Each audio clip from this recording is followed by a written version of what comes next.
ad astra abyssosk.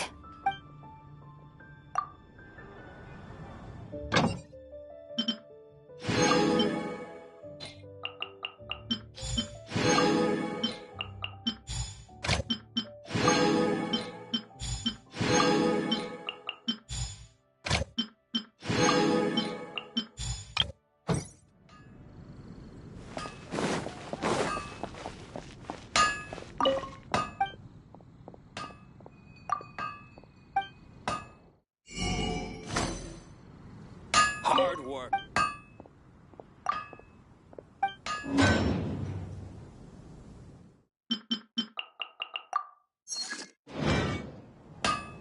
No wonder you're a master.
By royal decree!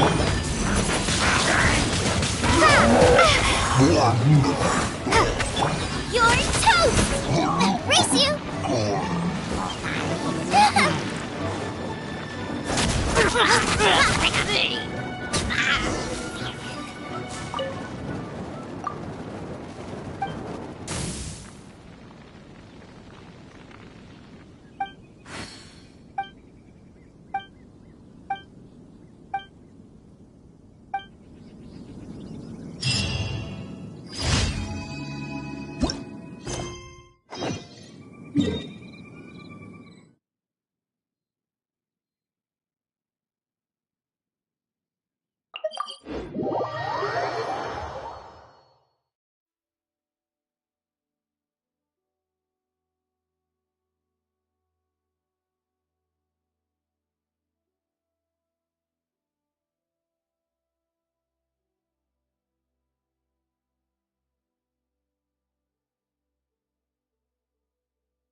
Windblade!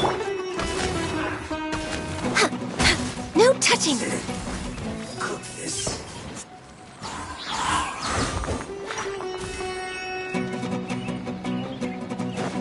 Next on the agenda, Born of Ice and Frost. Wings of Darkness! Come, I guess this is it.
Ad Astra Abyssosk.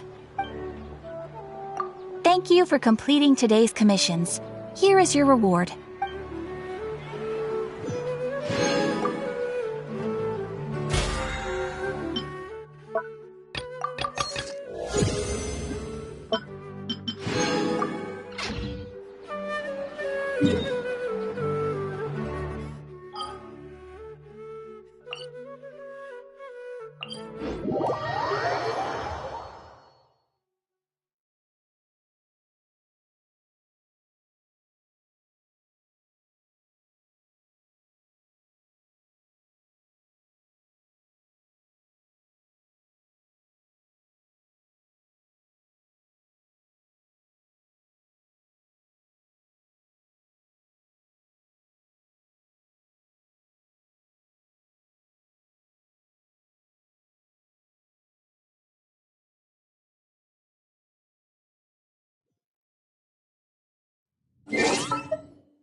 Into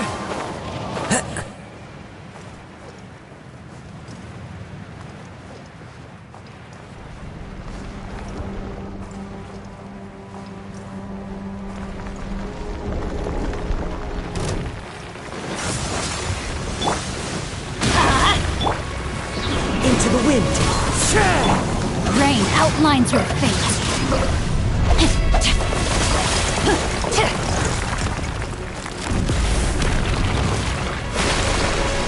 Body and mind.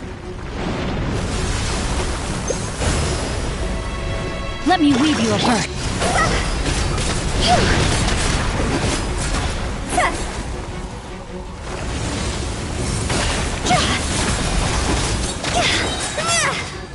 Higher, hands on fire! Wind strike.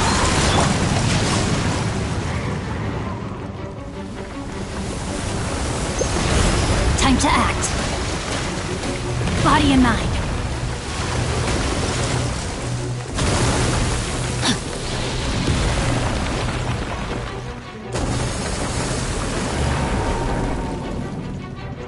No, my sword!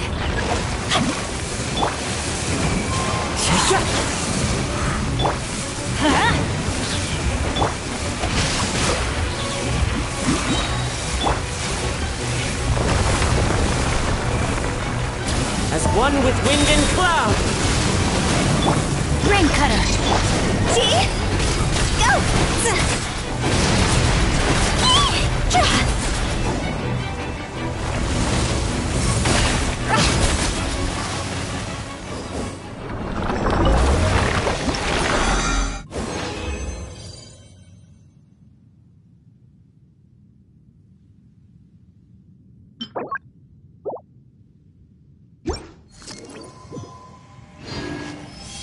Silly Cheryl Billy.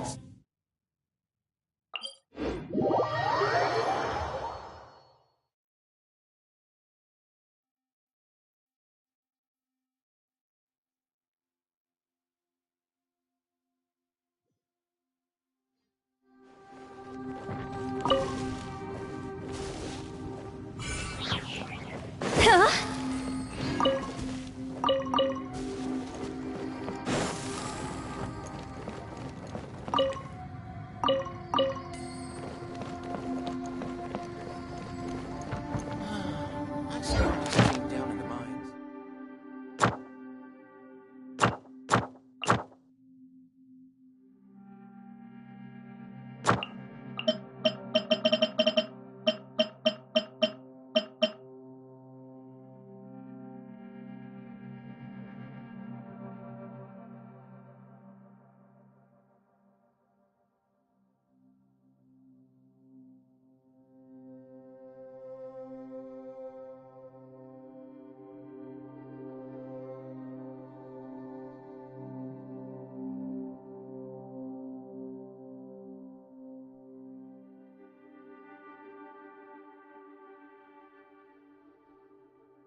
Time to go.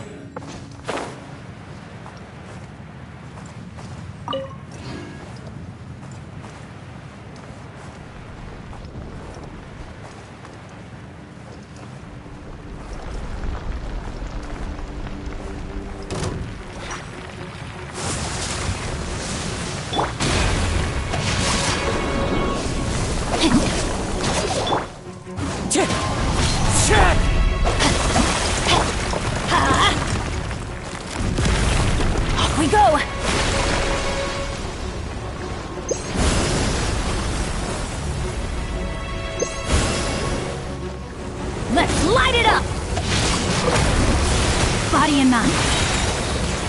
Witness the power.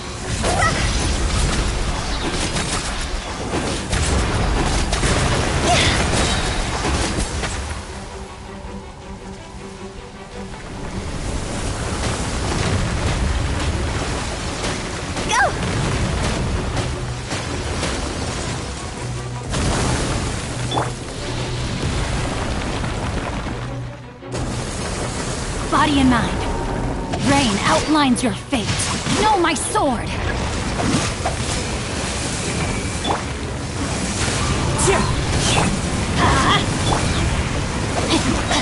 Let me weave you a verse. Cross over!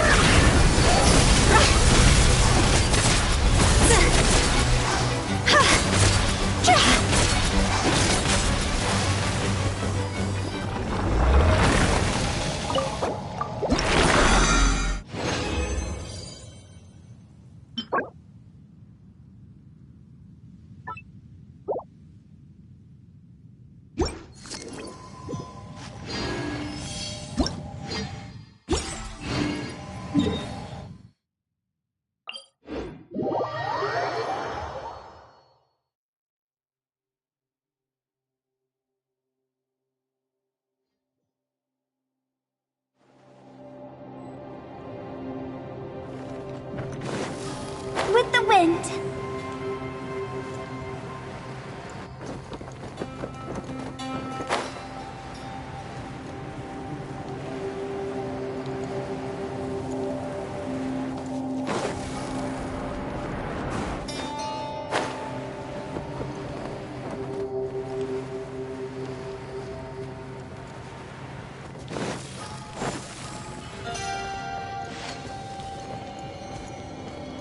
Body and mind. Rain outlines your fate. Another test subject. Fry! Body and mind. The wind knows me.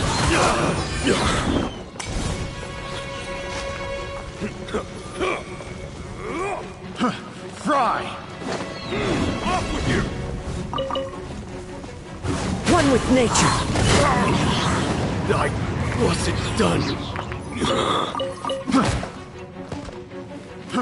Fry!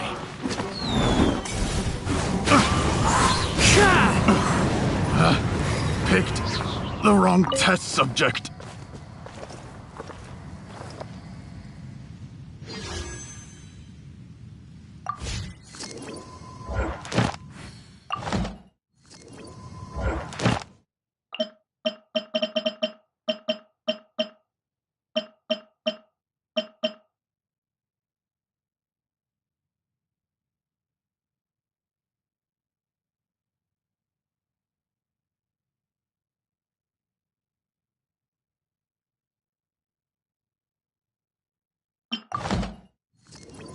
This scenery is wonderful.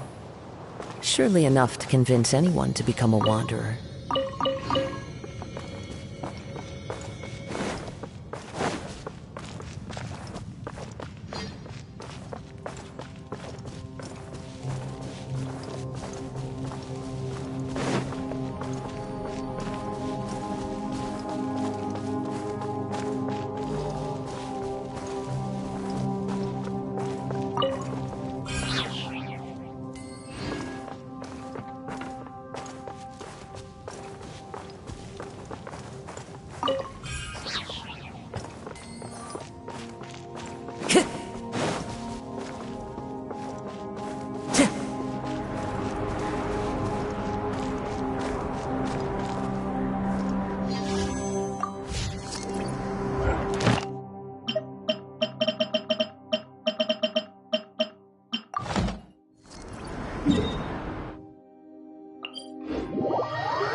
Wind Strider!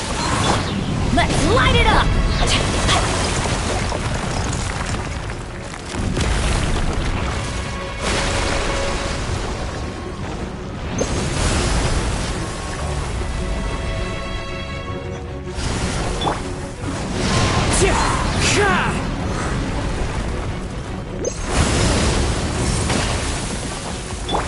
Time to act. Rain Cutter! This isn't good. Phew.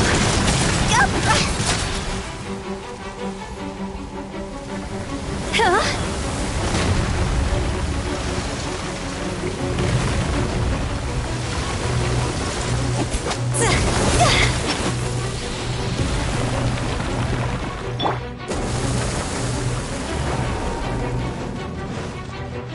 Rain outlines your fate.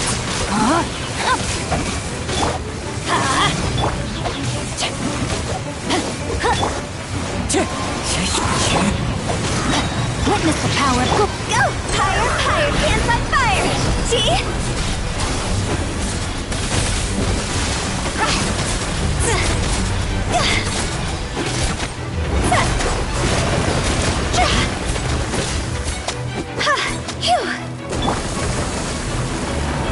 Rain outlines your fate. Know my sword. This isn't good.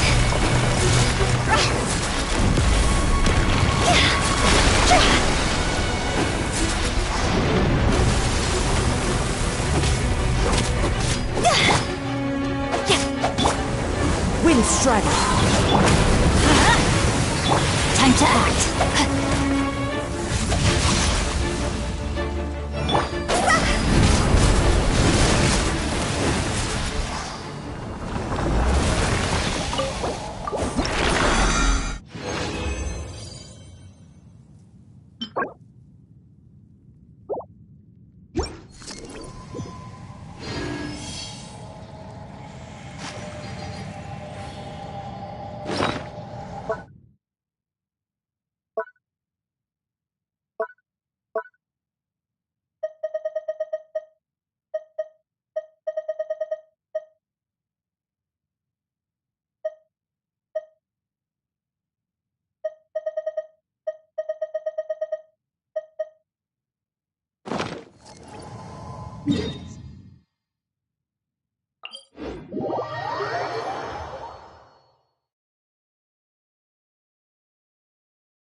When the sun's out, bathe in sunlight.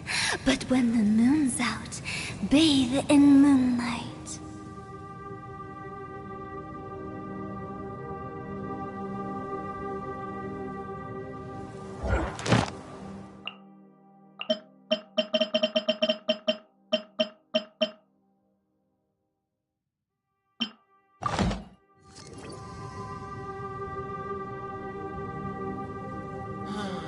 I still miss being down in the mines. We still can't let our guard down.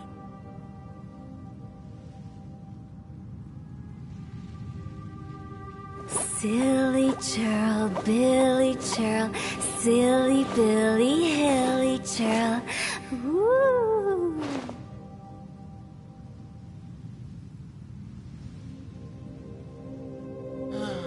I still miss being down in the mines.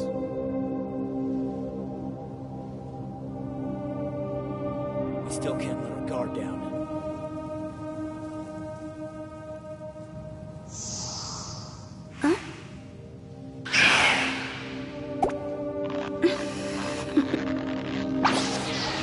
Toodaloo. I still miss being down in the mines.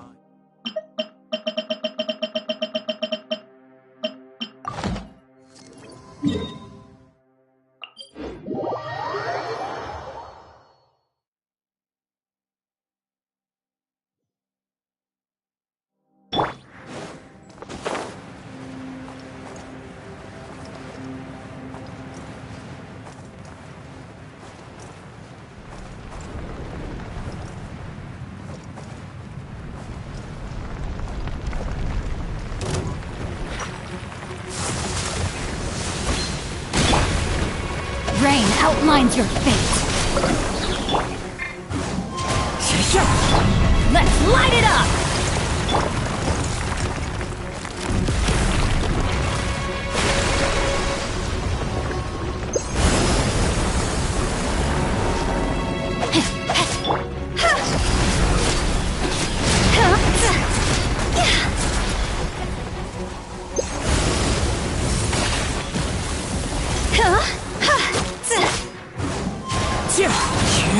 Rain cutter! Time to go!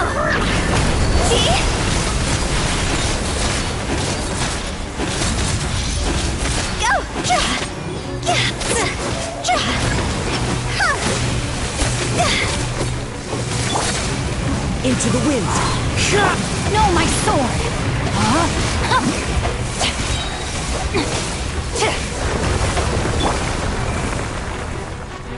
Fallen leaves, adorn my night!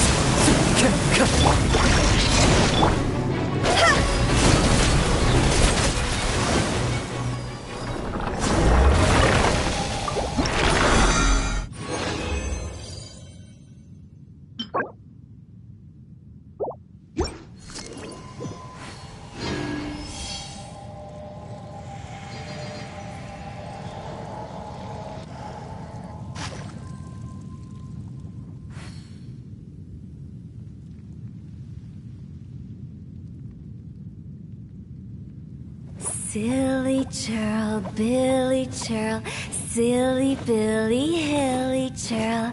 Ooh.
we put on our shopping list?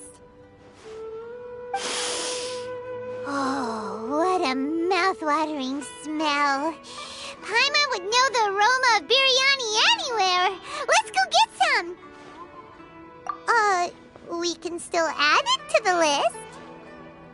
Well, if it isn't the Traveler and Paimon. Wasn't expecting to see you here. Hello there. Oh, it's been quite a while. Huh. So you two are still hanging out together. Dia, didn't you say last time that you were gonna head back to the desert? I said I was going to resign from being her bodyguard, not that our friendship was over. We're still the best of friends. The Holmayanis also still post jobs from time to time. Their pay is always generous, so me and the other mercs never pass them up. I told Dia to just stay at our place when she took one of those jobs a few days ago. My parents were delighted. They even said that it always felt like we were missing someone whenever Dia wasn't around. That sounds like something they would say, all right. They're always so welcoming. Anyway, the job is already taken care of, so I was gonna head back to the brigade as soon as I finished a little shopping. But the master kept insisting, and I ended up staying for another day. You can stay for as many days as you want, Dia. Father hasn't even gotten around to treating you to his best dishes yet. You know I'm not the kind of person to stay put in one place like that, my lady. Don't worry, though. There'll always be next time. What? She said they'll treat you to the best dishes! I can't believe you can still refuse that! But wait. Didn't you say last time that you would take me on a trip to the desert? Why don't you just take me with you today, when you leave? There are so many places I still haven't visited yet. I'm sorry, my lady, but no can do. There's still a few things I need to take care of back at the brigade. Besides, the desert hasn't exactly been the most peaceful place lately. Oh, come on. Not this again. That's also what you said last time and the time before that. I know, I'm sorry. Just give me some more time, and I promise I'll plan the best trip ever for you. All right, fine. To be perfectly honest, it's not that I wanted to go, it's more like I feel like something is off about you lately. Ever since you first set foot on the estate a few days ago, you've been acting anxious and even paranoid. Have you been delaying our trip because you've run into some kind of trouble? Nah, are you kidding? You're worrying too much. Would you swear on that? Friends shouldn't lie to each other, you know. I wouldn't pry any further if you're willing to swear on what you just said. But if something really is bothering you, then just tell me. You know I'll help you however I can. Oh, looks like Dunyarzad was onto something. You're too perceptive, my lady. Seems I can't hide anything from you. I just thought that nothing good could come out of telling you about the messy happenings of mercenaries. Knowing too much only leads to more trouble. Mercenary life is a dog-eat-dog world where Mora reigns supreme. Everything operates on a completely different set of rules. That doesn't change anything about what I just said, though. We're still friends, and I can only support you if I understand what's bothering you. My lady, you're not gonna stop until you drag it out of me, are ya? All right, I'll share what I know. Let's go somewhere else first. This isn't exactly the best place for a discussion. Okay, let's talk here. Just try not to draw any extra attention. As you may already know, the Eremites have both a lot of mercenaries and a complex organizational structure. Many mercs are no different than me, just going around looking for jobs to earn some mora. My brigade is called the Blazing Beasts. We're not a large group, but every member is loyal and brave. However, not all Eremite brigades are like mine. Some are willing to cross all kinds of lines for the sake of mora. The most notorious is a faction known as Deshret's Relics. Deshret's Relics? Judging from the name, They must really look up to... Yep, you got it. I've heard that you've already crossed paths with Ain al-Akmar. They're one of the groups under the Relic's banner. Oh, you mean the group that tried to sell us the Divine Knowledge Capsule? Yeah, they weren't friendly at all. Deshret's Relics is composed of many smaller brigades like Ain al-Akmar. The Relic's headquarters issues orders to all brigades under his control. On any other day, I would want nothing to do with them. Unfortunately, though, the brigade that's stirring up trouble now is none other than Deccan al-Akmar. Deccan? I think it means beard or something. Believe me, it's a really stupid name. I found it insufferable for years. Anyway, the real issue is that Deccan al-Akmar is led by my father, Kusela. Say what now? I think I'm starting to understand your anxiety now. But what did they do? I won't go into details, my lady, but they've been involved in a lot of violent incidents. We're talking hundreds. Hundreds? Yep. The scenes tend to be quite gruesome, too. They strip the victims of all their valuables before murdering them.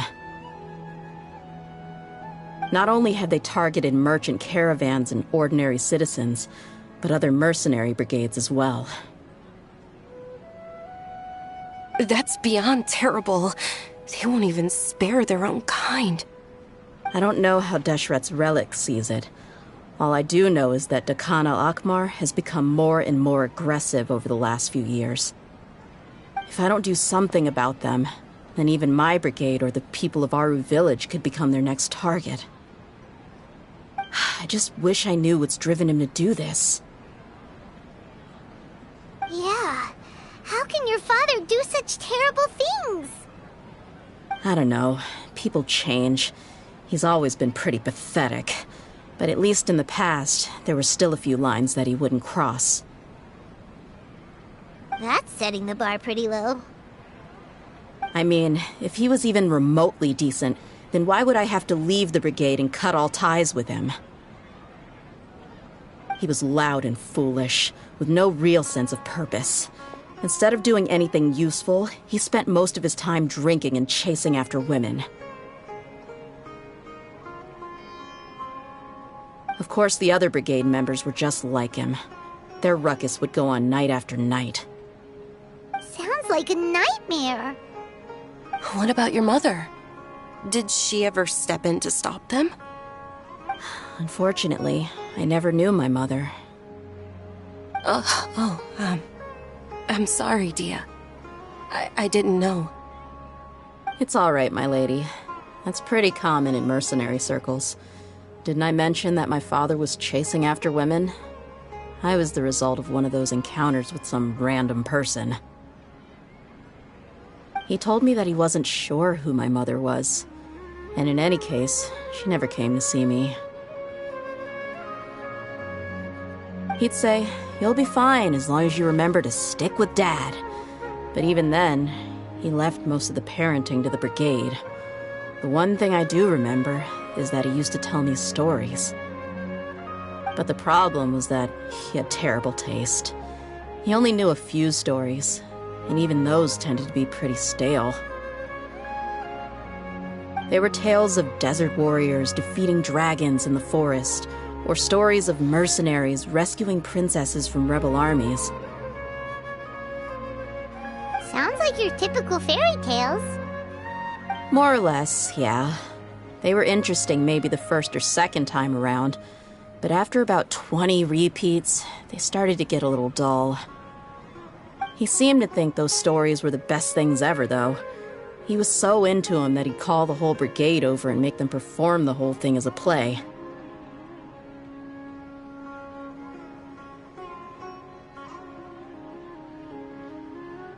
Even the toys he gave me would all be story props.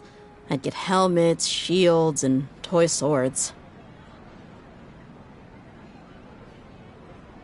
It was only much later when I realized that the shows were more for him than they ever were for me.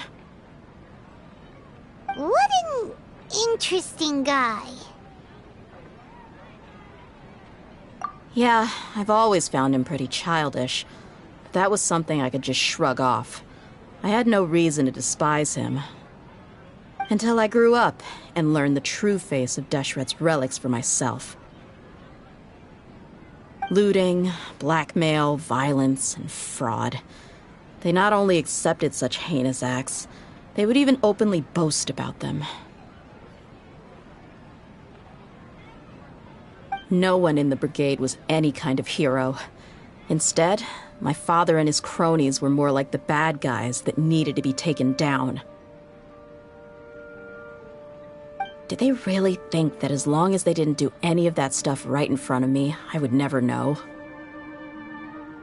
I think I can understand your feelings. The difference between perception and reality must have hit hard. Yeah, but don't worry, my lady. It's all water under the bridge to me now. I had a huge argument with my father and left that place behind for good. I'm not investigating them due to any bitter feelings I still have towards my father. I just want to protect those that are close to me.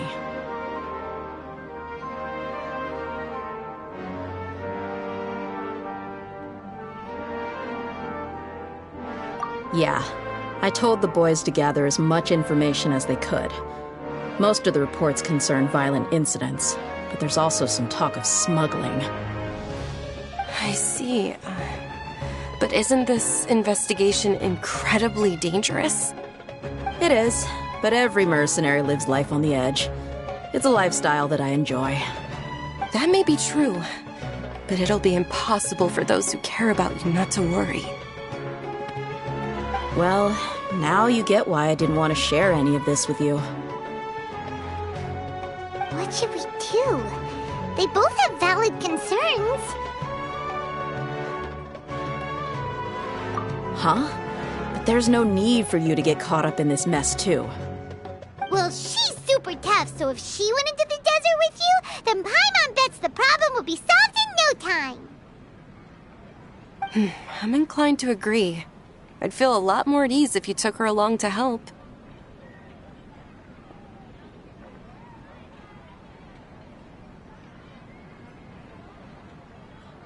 I'll wait for news from you in the city until then. Please, stay safe. I'm honored that you care so much for me, my lady. All right, then let's get moving. Our first stop will be Caravan Rebot, where we can catch up a bit with my fellow mercs.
Hey, Dia, you're back. Are these two friends of yours?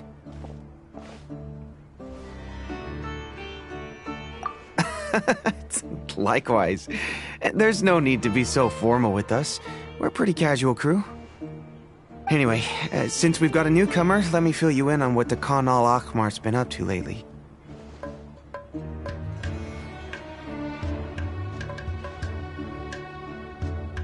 They've become extremely aggressive. Apparently, even their own now have become acceptable targets. They even attack other relics brigades, just the same as any other mercenary brigade. Even the most ferocious beasts still protect their own. But it sounds like they've thrown that straight to the wind. That's right. Once they've collected enough loot off the other mercenaries, they sell it off to a different brigade, or turn to merchants on the black market. A portion of their profits is immediately exchanged for more food and weaponry to be used in their next violent operation. That's terrible! Yeah, and it really makes you wonder why they're so desperate for Mora. A few days ago, Isham and I trailed them for a while, and even disguised ourselves as merchants to conduct trade with them. We were able to learn a few things from the exchange.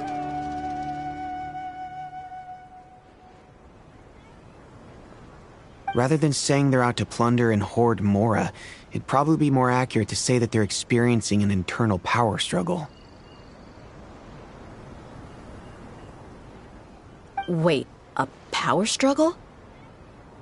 You heard me right. The vast majority of their victims are mercenaries from the other brigades of Deshret's relics.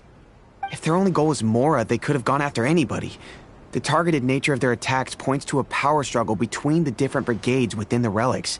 That's the only plausible explanation we have. Unfortunately, we weren't able to find out anything more specific. It seems they're also trying to keep things under wraps.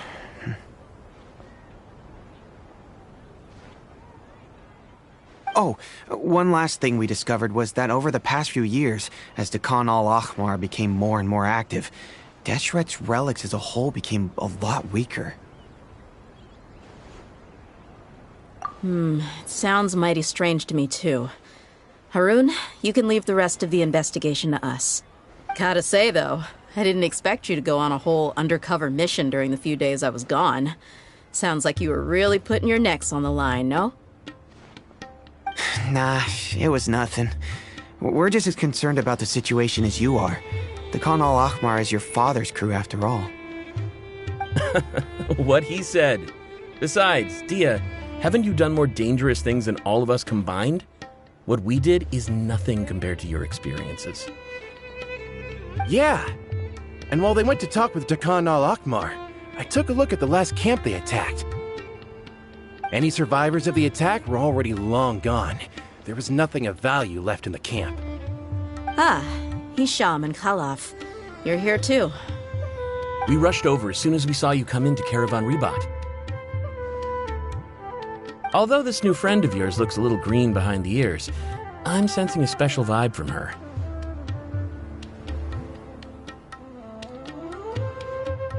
Now that we know you'll have a capable partner with you, we can also rest easy.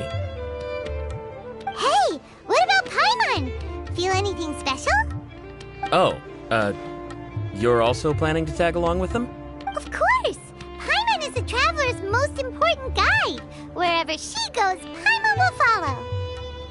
Oh, in that case, then you'd better take care of her too, Dia. Don't underestimate Paimon! Don't worry about her.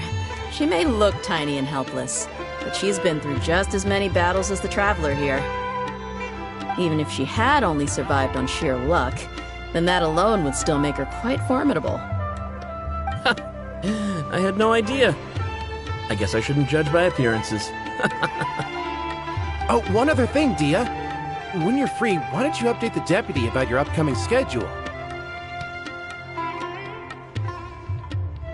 We held another recruitment event a few days ago, but everyone only came to see the Flame Mane. You weren't around at the time, so people were pretty disappointed to only find our crew of rough, unkempt guys. The deputy put a lot of effort into the event, but it was basically for nothing. Only a few people chose to stay, and that really got to him. Sorry to hear that. I'll be sure to bring him some great liquor next time. I left in a hurry, and I couldn't make it back in time for the event. Gotta admit, I can understand their disappointment, though. You're our brigade's main selling point, after all. Now, if only the deputy could figure out a way to bring a few more smoking hot members into our ranks. Keep dreaming. Remember the last time I invited a couple gals into the brigade? You all just froze up with your mouths gaping like a bunch of scarecrows. The awkward silence and weird expressions left quite the impression on him. They were originally interested in joining us, but after that, they both told me they were too uncomfortable to stick around.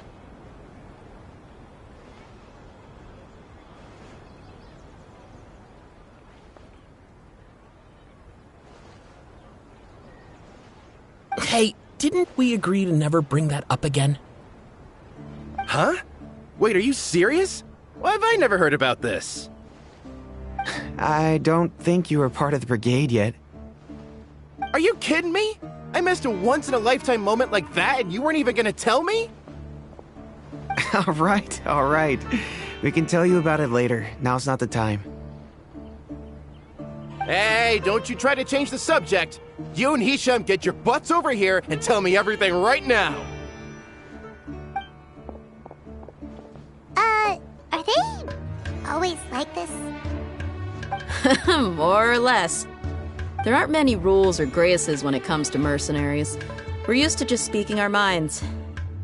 If someone starts getting under your skin, you just yell right back at them. And if that doesn't put an end to it, then you just challenge them to a fight.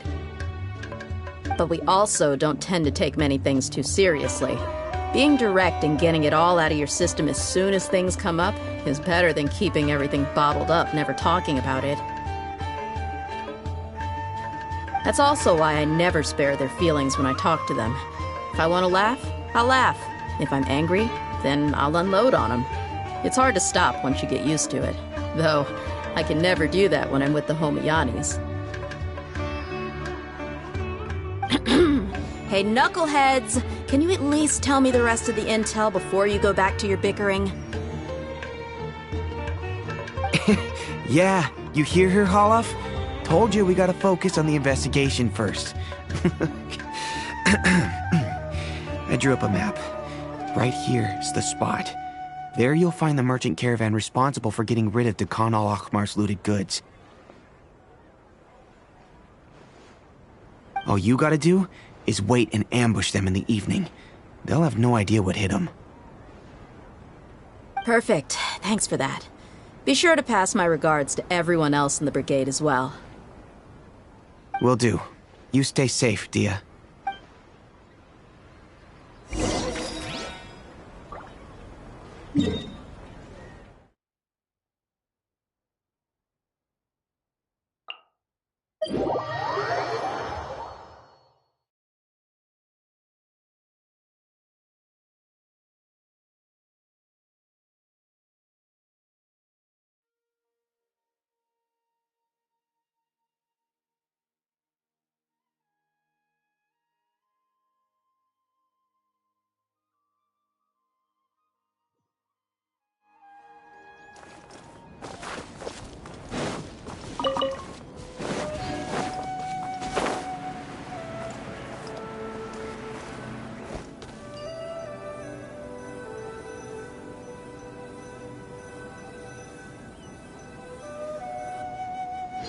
This should be the place. Let's find a spot to hide and bide our time.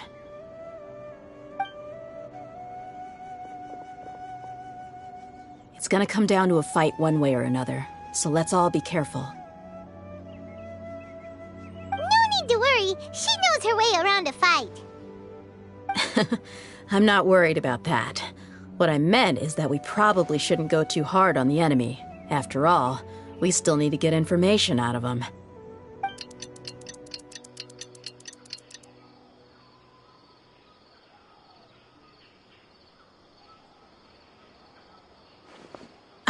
Here they come. You ready?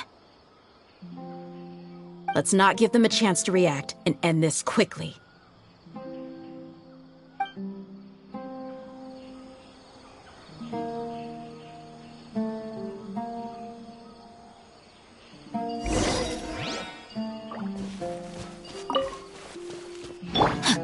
Time to act. Rain outlines your fate. Huh? One with nature. Huh?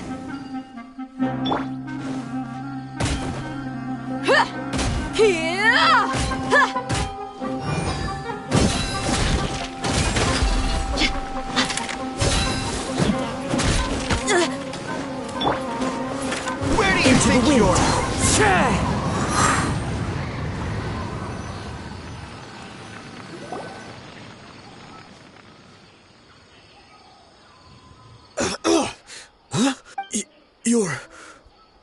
Flame Mane. Good. That saves me an introduction. All right, time for a little talk. Are you buddies with Dekana Lakmar now? Tell me, what are they after? You know the code of being a mercenary just like everyone else. The first rule is to never divulge key information about our employer. What makes you think I'd talk? Ha! That might have worked on an amateur, but I know you're just looking to protect your reputation. Think about it, though. What's your reputation worth if you won't have the other tools you need to succeed in this line of work? Tools like, I don't know, your limbs or eyes? You've got 5 seconds. You might want to think twice about how much your employer's information is worth to you. Whoa! I'm not joking around. We can do this the easy way or the painful way. 2 seconds! I'll save you the trouble.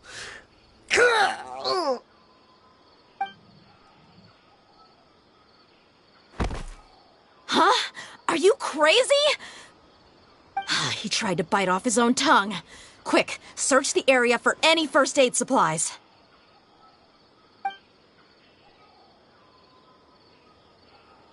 I definitely didn't expect him to go that far. Thankfully, the wound wasn't too deep, and he just passed out from the pain. But why would he be so extreme? I just wanted to test his mettle. You can get a lot of mercenaries to talk just by threatening them. I didn't expect him to be willing to go through so much pain just to deny us some intel. Well, he's out cold for now. We could wait for him to wake up, but maybe it's not a good idea to interrogate him any further. What should we do? Yeah, don't worry about it. It'll be a waste of time to interrogate him again after that. He might just hurt himself again if we start asking. There are lots of goods around here. Let's search the area. Maybe we'll be able to find something. I'm really sorry.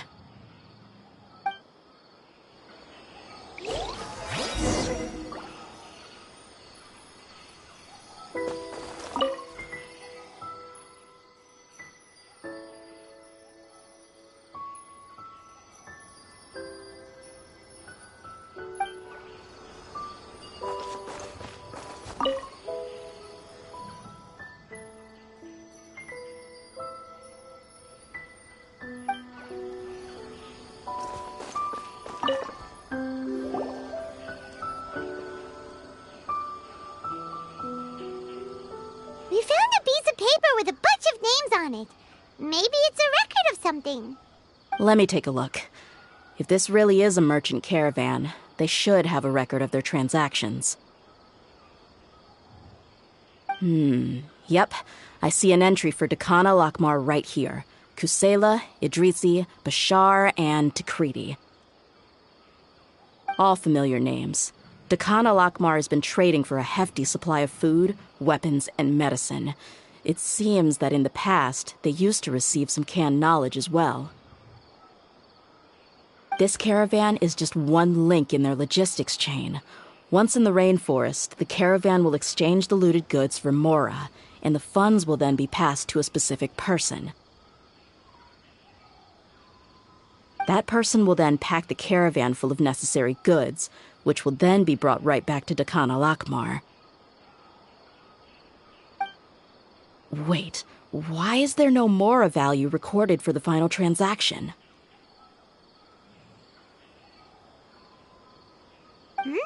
No value? Yeah, every transaction before the last one was marked with an exact amount of Mora, but the final one, where they paid for everything to be brought back to the desert, was simply marked as delivered.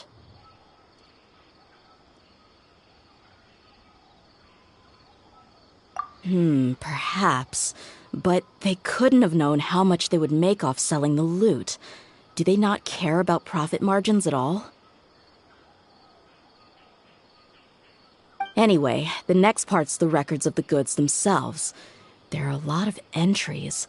Everything was probably sourced from the rainforest. Huh? What's wrong? Shazamon Homayani? Homayani? You mean Dunyarzad's family?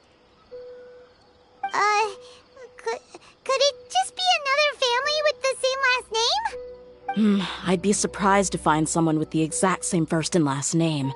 Shazamon Homayani is Dunyarzad's father, and the head of the Homayani family. Just what the heck is going on here?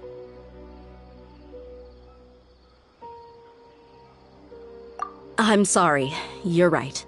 I'll consider what we found and not jump to conclusions just yet. But what this piece of paper confirms is that the Homayani family has been providing goods to Deccan al-Akmar.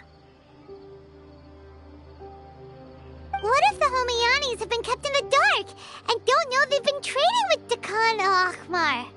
That's a possibility, but if that was the case, why is this caravan specifically named Shazamon as their person of contact? They could have just as easily bought goods such as food and medicine directly from Caravan Ribat or Port Ormos. Yeah, funding violence and looting. The brigade gets the goods, and he is paid the proceeds from the sale of the loot. But why would he do something like this? It's not like the Homayanis are in need of money. I honestly have no idea. I've been to their estate many times, and I've never noticed anything suspicious.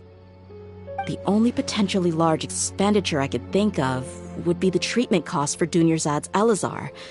Maybe they borrowed a lot of Mora in the past?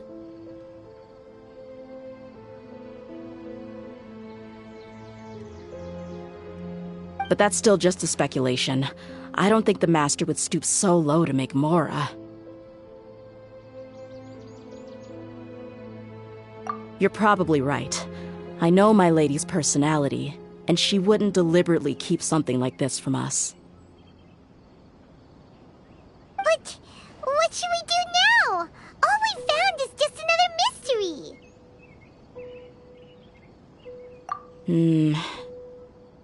If you ask me, we already have no choice but to confront her about this. I'm not worried. It's too early to make a verdict yet. I still have faith in the Homayanis. Let's go find my lady again. We'll tell her everything and see if she's willing to lend us her support. If we're lucky, we can not only figure out the mystery of this paper, but also follow the trail of breadcrumbs to the people responsible at Deccan al-Akmar. Dia, are you sure this is the best decision? What if instead of getting the help we need, we just end up revealing everything we've discovered to the enemy? I've considered that possibility, but even still, I want to tell her what we found. I think I owe her that much. True friendship is built on trust. She showed genuine concern for me when we first brought up the topic. I can't repay her kindness with doubt and suspicion. That's not how I deal with people. You're right. Paimon wants to trust Dunyarzad too. Yeah. Let's pay another visit to Sumeru City.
We're back, my lady.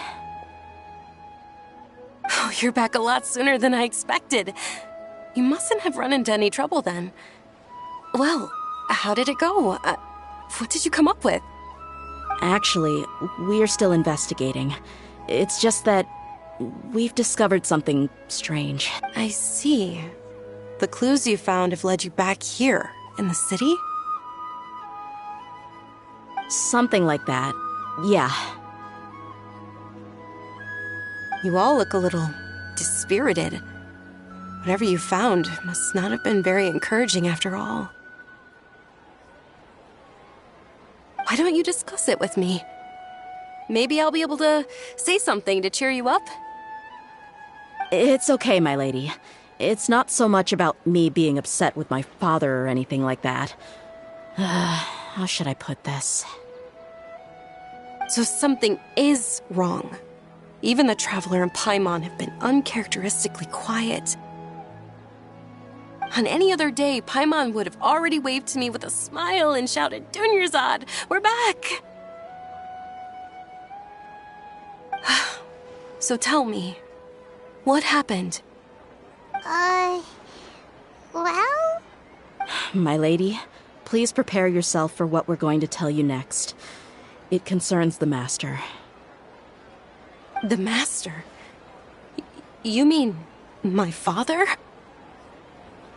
Okay, I understand. Don't worry about me. I'll listen as attentively as I can.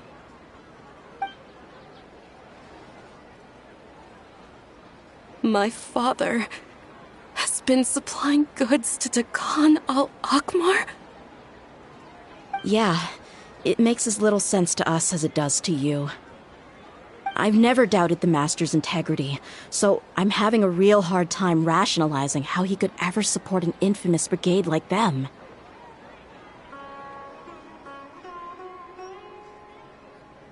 Maybe he's not actually aware of the full story and just stumbled into the deal by accident.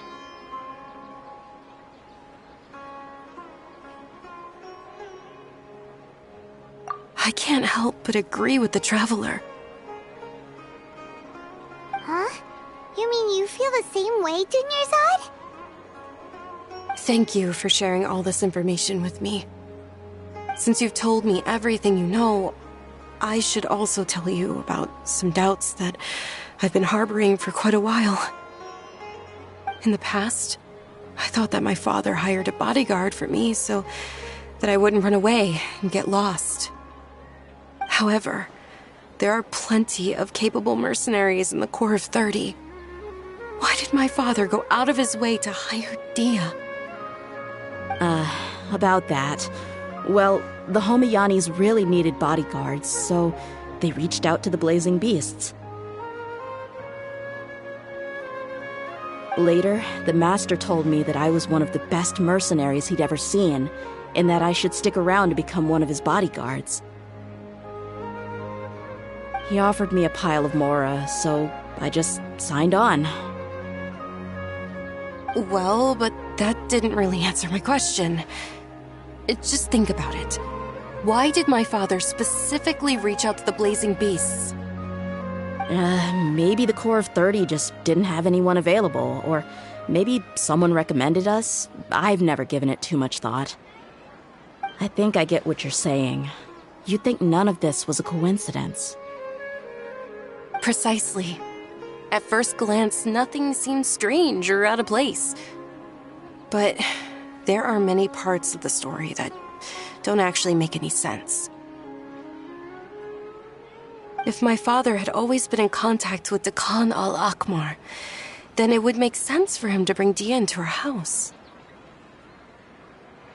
You mean the goal all along was to get Dia to be your bodyguard? No, that's too much of a stretch. I cut all ties with my father a long time ago. He has no control over my life anymore.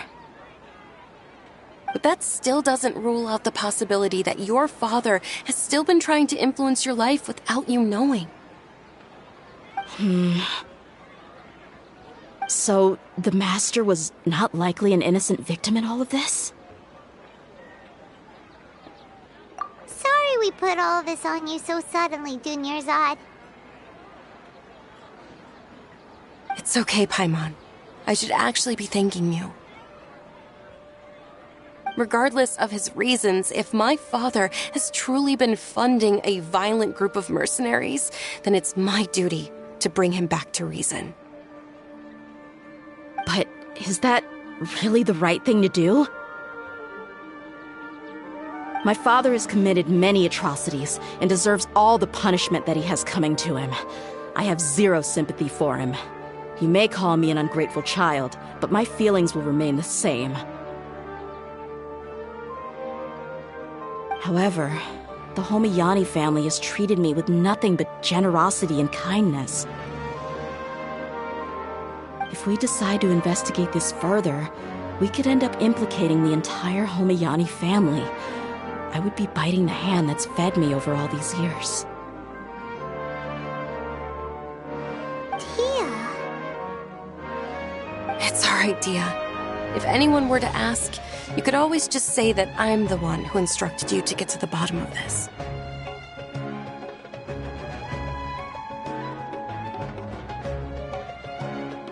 You don't have to do that, my lady. I'm not conflicted because I'm afraid of taking responsibility. Besides, you're the one we should all be worried about right now.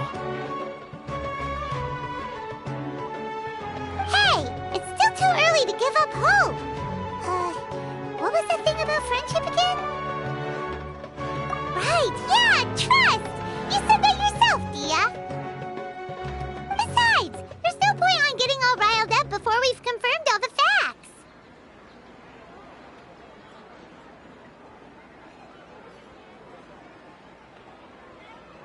Thank you, everyone.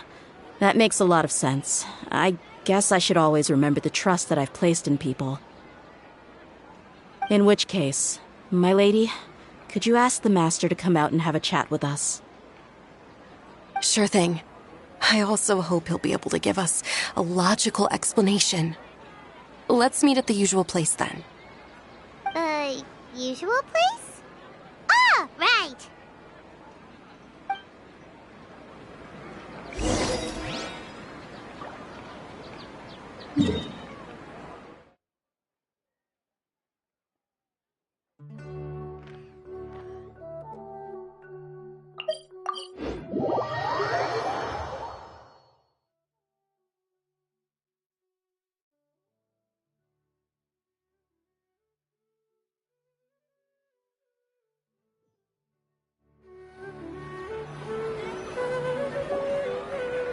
Thank you for coming, sir.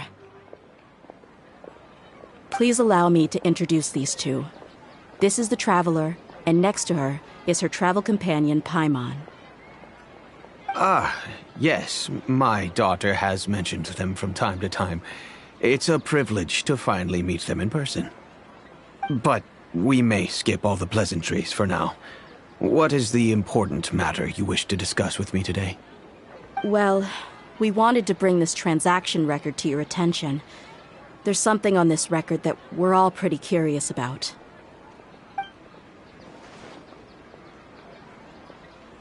So, that's what you found? Huh. Seems like I can't keep everything from you much longer. If you wouldn't mind, we'd like an explanation. Well, it's a long and difficult story. And to be perfectly honest, I'm not sure if I'm doing the right thing. What I do know, though, Dia, is that the truth will bring you no solace. If anything, it will likely cause you a great amount of anguish. Wait, me? Yes, I understand perfectly why you came to see me, and I am touched by your collective commitment to do the right thing. But knowledge always comes at a price, and sometimes, as they say, ignorance is bliss. Your father, Kusela, and I both believed that.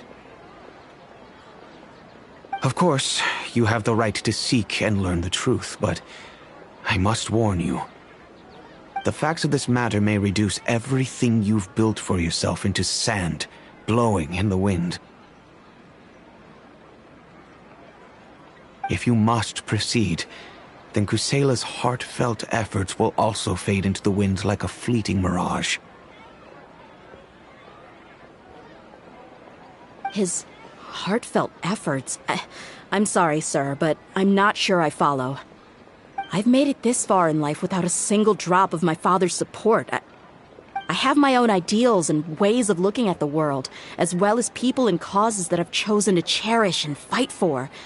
None of these things have anything to do with him. I came here today to support you as the head of the Homayani family. No warning will change my stance on that. I understand. Then let me tell you a little story.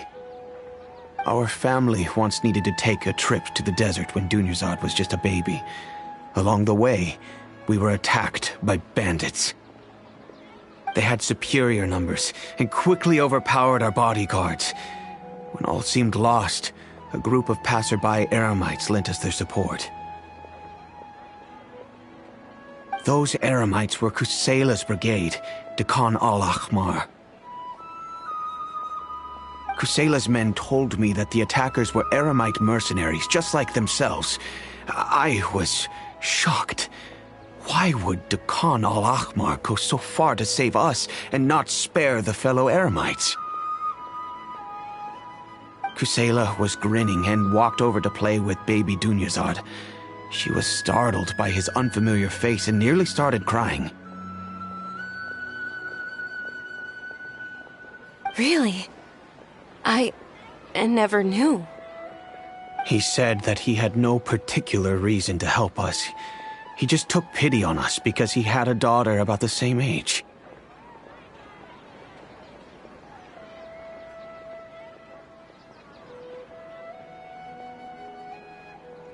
We started talking about our children, and I sensed that he was a devoted father. To repay his kindness, I hired his brigade to help out at our estate for a time, and offered everyone generous remuneration. So, that's what happened. It was many years before I saw him again. I almost didn't recognize him the next time he came knocking on my door. The man I knew to be strong and healthy had been reduced to a shell of himself. He couldn't even walk anymore without his cane. So, what happened to him? He was perfectly fine when I left the brigade. I'm not too sure myself. The only thing that didn't change was his cheery disposition. He said there was absolutely nothing to worry about and that he had gotten into a fight. That was all.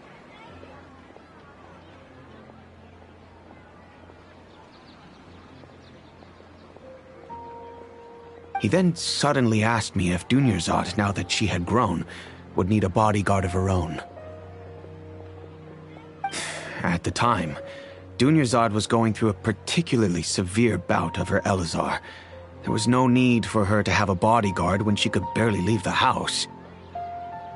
But he kept coming back to the topic. Come on, it never hurts to be safe. How do you know a bodyguard won't come in handy one day? I was completely lost at first, until he recommended the Blazing Beasts, and in particular, a mercenary named Dia. So he was the one who recommended Dia to you. Indeed. He didn't say it out loud, but it was clear that he saw Deshret's relics as an evil group who would eventually corrupt every member in their ranks. He was already beyond redemption, but he hoped that he would be able to detach his daughter from the vicious world of mercenary life. If Dia could stay in my house and keep working as a bodyguard, then gradually her affinity for the desert would decrease, and she'd be able to leave her previous life behind. And that's why you offered her such generous compensation? Yes, but not just because of that. From the moment that he asked me for that favor, I also began to see Dia as my own daughter. And that's also why I tried to persuade you to stay when you asked for permission to leave. I was willing to spend however much it took. Kusela saved my daughter and I all those years ago in the desert. I could never refuse him entrusting his daughter to me. He was always like that, acting like he's oh so smart and self-righteous. Kusela said that he'd reimburse me for a portion of Dia's fees. I refused to take any mora from him, but he'd always send me funds anyway. Eventually, I just accepted them as a token of his gratitude. And that went on for a while until I received another letter from him a few years ago. The letter contained a request to help him buy food, weapons, medicine, and even explosive materials. Wait! Isn't that around the time that Deccan al-Akhmar started becoming more aggressive? That's right. When I started to hear some nasty rumors, I became wary. I wanted to meet him face to face to discuss things. But by then, he was no longer receptive to my requests to talk. If I had to guess, it's probably because he doesn't want to put Dia at risk. That thought occurred to me as well. I figured that he probably came to me for help because he had nobody else to turn to. After some deliberation, I decided to send him some food and medicine. I turned down all his requests for explosives and weaponry. I am aware that even such a reduced gesture of support could lead to others coming to harm, but I could not simply reject his plea for help. In the end, it probably was the wrong decision.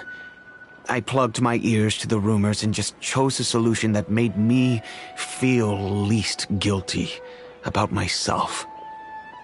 If you can, please tell me where he is now.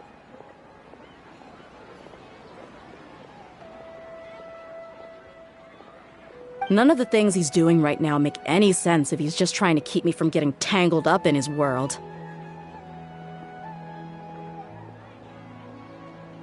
If all he wants to do is steer clear of me, then maybe he shouldn't have brought me into this world in the first place. Oh no. Dia, please don't feel that way. I'm just angry because I can't wrap my head around any of his actions. Another way? I don't know. I knew him, and he was nothing more than a childish brute. I can't understand what's going through his head. But I guess you do have a point. We haven't uncovered the whole truth yet. We still need to figure out his exact actions and reasoning for these last few years. I'll do my best to help. Of course, anything between the two of you would need to be resolved between you and him alone. I don't know Kusela's exact whereabouts. Outside of supplying his brigade with some goods, I tried my best to avoid getting involved any further with him. However, there's a man on the list named Jawed. He used to be a mercenary in the desert and is now a member of the Corps of 30. He's responsible for supplying weapons and liaising with the Deccan al-Akhmar's merchant caravan. I think he should know Kusela's whereabouts. I've heard that he likes to have a few drinks alone and enjoy the cool wind at night outside the tavern. Maybe you'll be able to find him there. Understood. Thank you, sir. Then I guess this is bye for now, unless... I'll stay and be with my father here. To be honest, I'm still a little dazed and haven't finished processing everything quite yet. My father has indeed done something wrong, but if I think about it, I'm also not sure if there was a right way to handle this problem. I feel like our only course of action is to turn everything we know over to the Corps of 30 and let them render judgment. Yes. I am prepared to accept whatever verdict they choose. It's time to face my mistakes.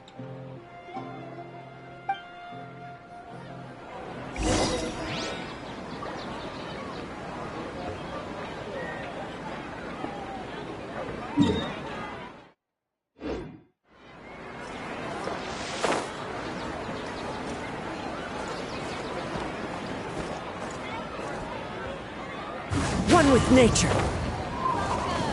I hope you'll have a wonderful day.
Welcome!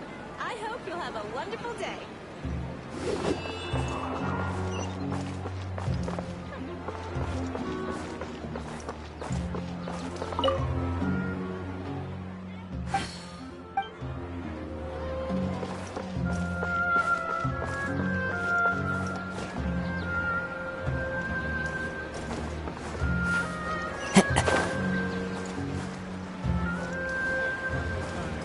Enjoy my vacation. Time to go.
Who are you guys?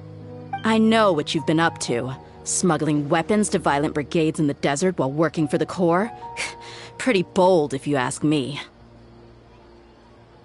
Shh! Keep your voice down. How do you know all that? Come with me. We should take this elsewhere. I'll be happy to talk things over once we're somewhere private.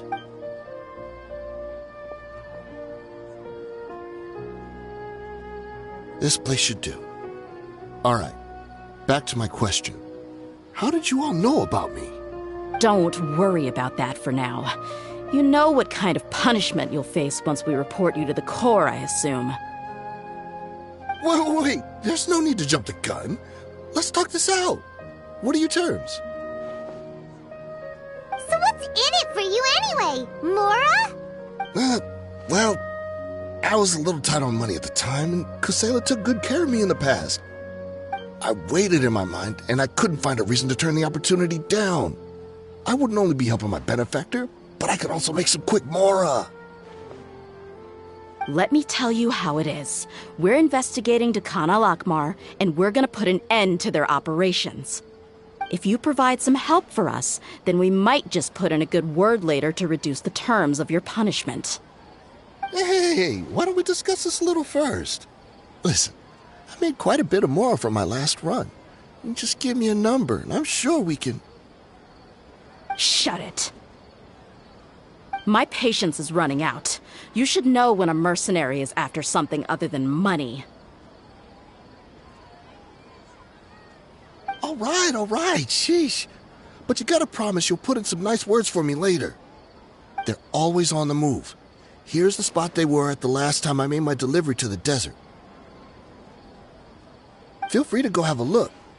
I'm just telling you, though, it's not on me if they're not there anymore. Sure. And then you can forget about any nice words from us. Hey, come on. Now you're just being unreasonable. Really? And how do I know you're not leading us straight into a trap? Don't forget, you're the one with no bargaining chips. All right, I get it. Why don't you go take a look, and if they're not there anymore, I'll try to figure out something else for y'all. Now that's more like it. Let's move. And as for you, try to stick around the city until we get back. You don't want us to call the folks from the Corps and have them drag you back to the city.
Seems like we're in luck.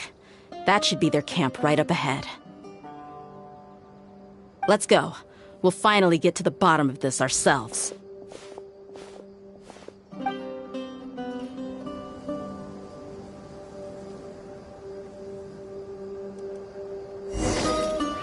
I'm here to see Kusela. Tell him to get out here. Yeah. Why are you here?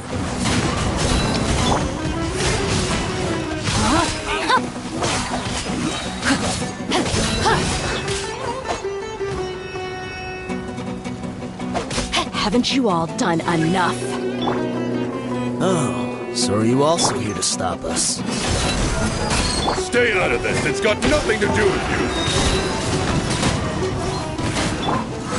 Rain outlines your fate. Body and mind. Higher, hands on fire!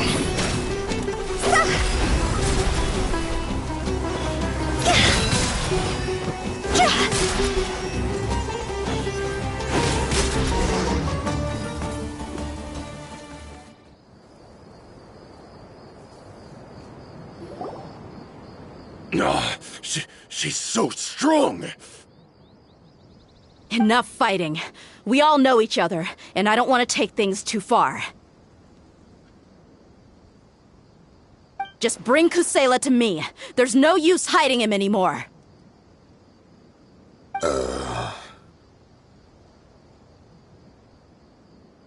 Did you understand a single word I just said? Or do I need to bash your skull in some more? All right, everyone, let's all just calm down for a second. Dia, the boss can't come out and see you anymore. He died a long time ago. What? Seems like you've been out of the loop for a while. Guess that's for the best, though. At least, that's what the old man wanted. When did he die? What happened to him? A few years ago, Kusela broke up Dakan al-Ahmar and went to the Deshret's Relics headquarters by himself. So is that when you guys started acting up? We would prefer to call it taking revenge. Every last person in Deshret's Relics must pay in blood for what they did. Let me start from the beginning. Dia, do you know how the head of the Relics maintained order internally? Overwhelming strength and unquestionable authority? Those were a part of it, yes. But just those on their own weren't enough. They had another tool at their disposal. They called it a person's record. Regardless of whether they joined by their own will or were coerced, every person in Deshret's Relics were forced to leave a record of themselves at headquarters. Whether it be their deepest sin, some unforgivable act, or their most immoral exploit, the record served both as a symbol of loyalty and the perfect material for blackmail.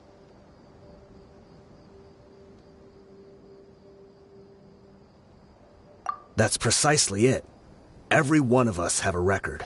Me, Bashar, Tikriti, and all the boys who grew up with Dia and ended up joining our ranks. But you, Dia, you were never asked to provide a record, were you? I never even knew this was a requirement. You were probably the only person in all of Deshret's Relics who didn't know about it. Ever since you were born, Boss had been trying to shield you from this organization's sinister rules. Not only that, but he also banned all of us from committing any nefarious acts. He said he'd take care of the dues we had to pay regularly to headquarters. But in the end, he was just an ordinary person. What could he do? He was forced to go to headquarters again and again to account for missed dues and incomplete records. He'd come up with all kinds of excuses and get beaten up as a result.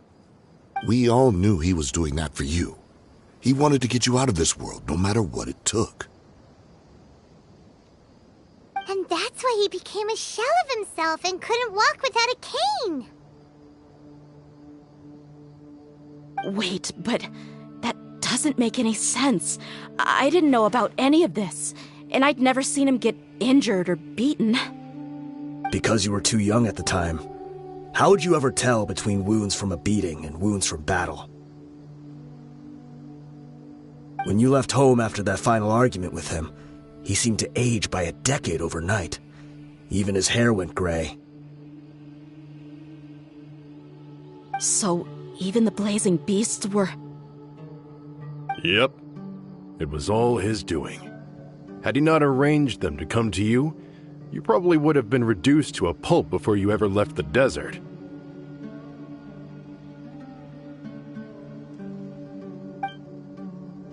A few years ago, Boss said he needed to make another trip to headquarters. He was already pretty weak then, and we all assumed he was going to get beaten again. I suggested that he hand the role of leadership over to me, but he said there was no longer any need, since the Khan al-Ahmar would soon be no more. His words made no sense to me, but that night, we heard that a massive fire tore through headquarters and razed everyone's records to ash. Everyone gained their freedom that night, Many members fled, not just from our ranks, but from the other brigades as well. But how could we leave with a clear conscience? All of us who knew exactly what had happened. The boss can't have just died for nothing. Those heartless jerks at headquarters took him from us. From that point on, the sole purpose of Deccan al-Ahmar became revenge. The big fire that boss started was quite a blow to headquarters' strength. It's given us the opportunity to launch our attack. Even though we're outnumbered, we vowed to see our revenge through to the very end. There were people from headquarters who changed their names and went into hiding. Some fled to other brigades, and others escaped to the rainforest. But we won't let any of them escape our wrath. They'll all pay for what they've done. We've suffered plenty of losses as well.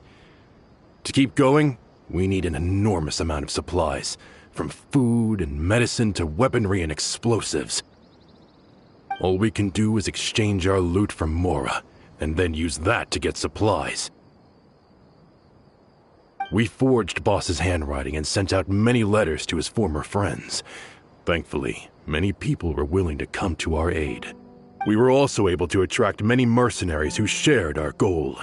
We've endured unspeakable pain to win many impossible battles. Deshret's relics have become weaker and weaker, and now we finally have an opportunity to directly strike their headquarters. Paimon doesn't know what to say anymore. We do know right from wrong, but we were sinners from the very beginning. We do not deserve the freedom that the boss won for us with his life.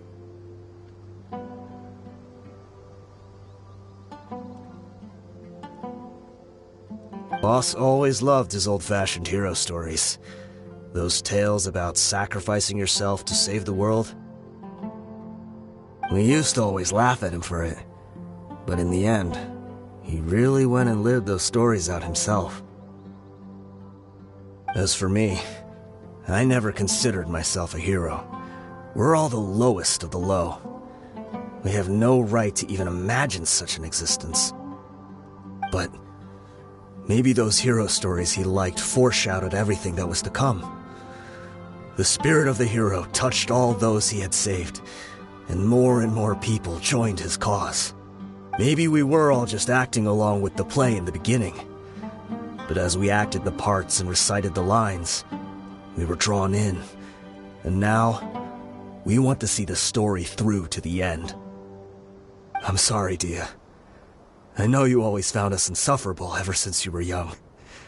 Just think of this as a madman ranting.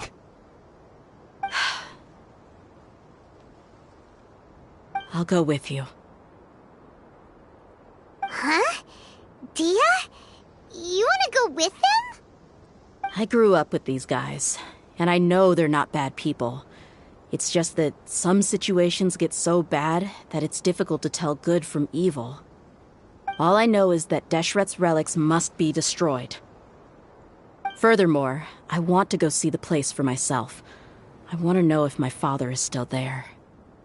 I know you don't want to get involved in this, so there's no need for you to tag along. I can do this on my own. Yeah, Paimon feels like we'd only regret it if we don't see this through to the end. Thank you. We'll be a lot stronger together with you. I bet Boss would lose his mind if he ever knew you'd join us at the very last moment like this. Considering all the losses and injuries we sustained, we can't afford to turn down someone as powerful as you. He can think whatever he wants.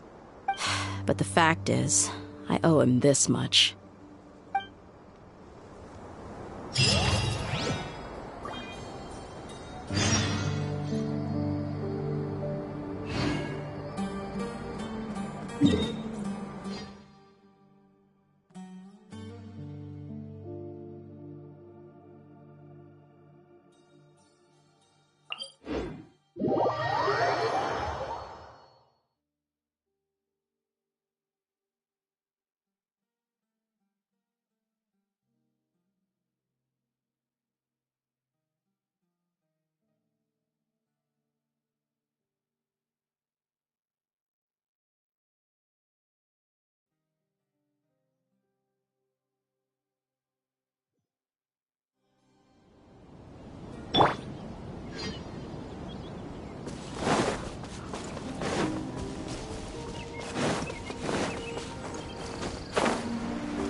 We sure didn't run into much trouble on the way here.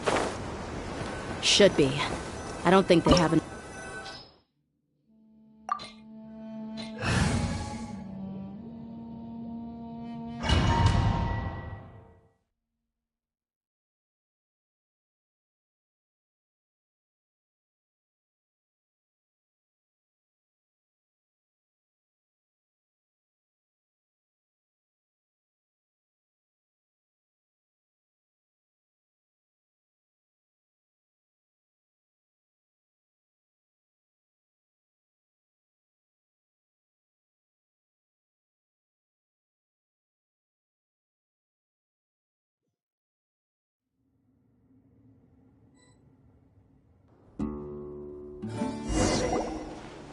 Wow.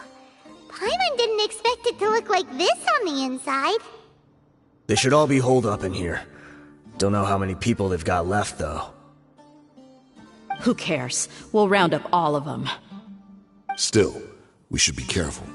Even if they've only got one shot left, it could still take us out. Yeah, we'll know what they're really capable of once we've landed some hits on them. Deshret's relics may have been a force to be reckoned with before, but their name means nothing now.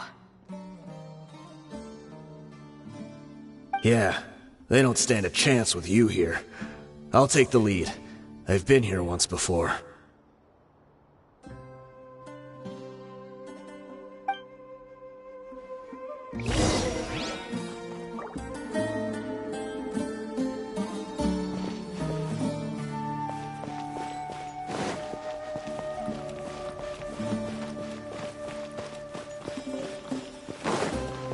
Not welcome here. Let me read you a verse.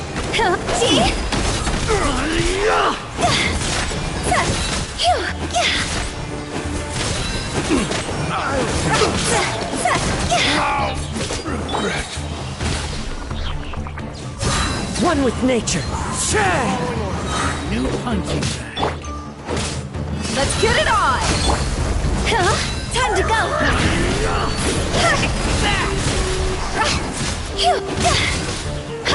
I'll take need.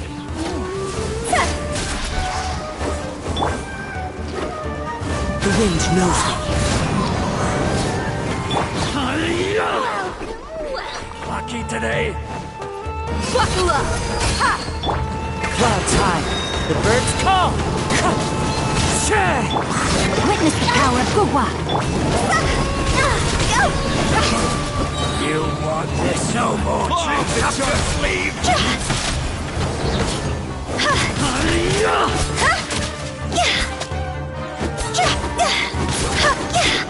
I'll be back. This way, follow me. We're almost there.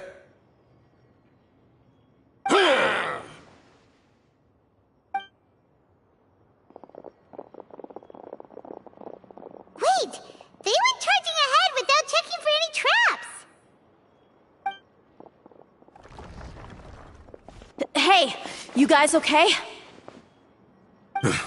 It seems like we just got trapped in here. Don't think we triggered anything else. Watch out, the enemy's coming from ahead. Well, now that things have come to this, seems we'll have to fight our way through. Don't worry about us. We knew something like this could happen. Go and take a look around. There could still be another way through.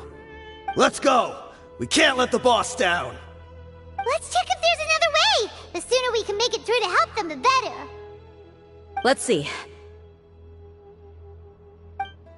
I think I see a way through over there, but it's being blocked by something. Let's try our luck with that mechanism. Okay, let's go!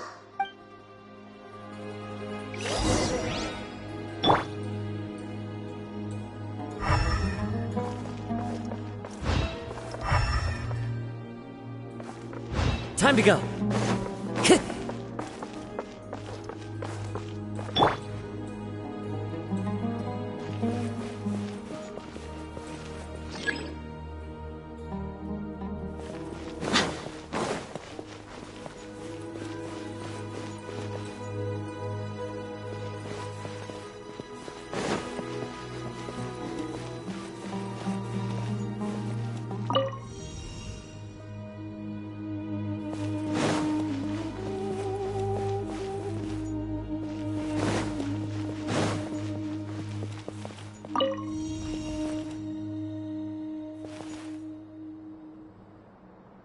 Gloves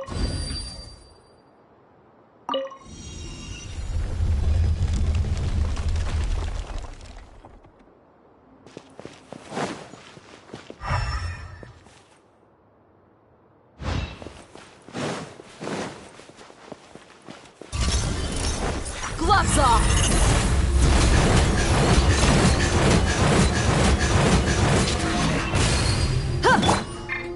Into the wind! No, my sword!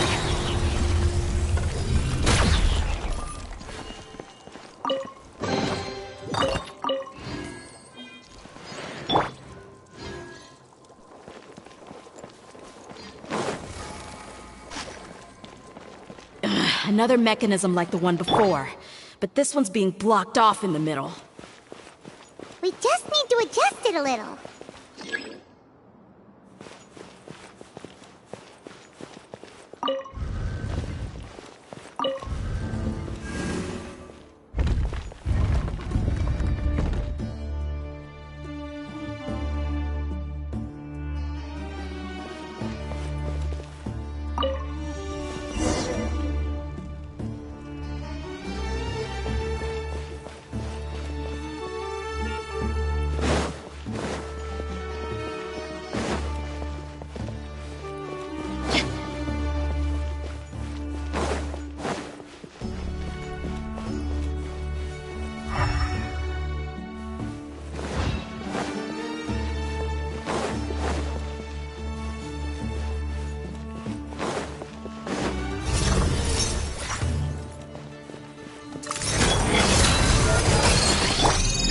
Wind strike!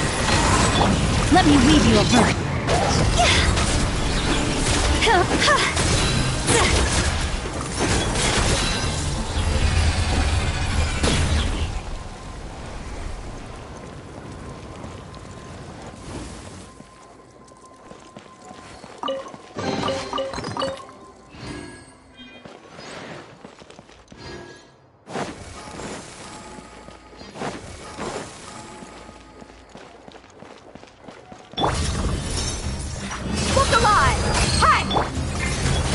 One with nature.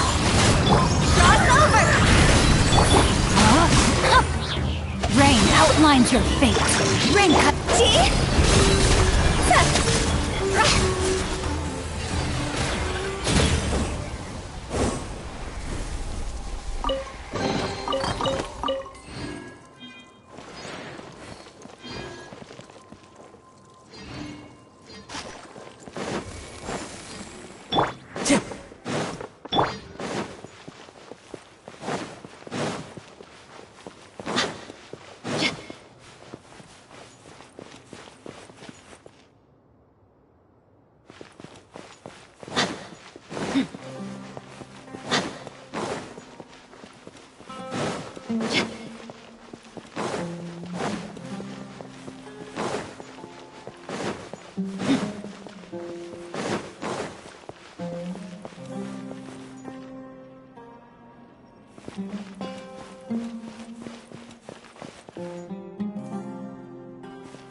I wasn't expecting anyone to make it through from the other side.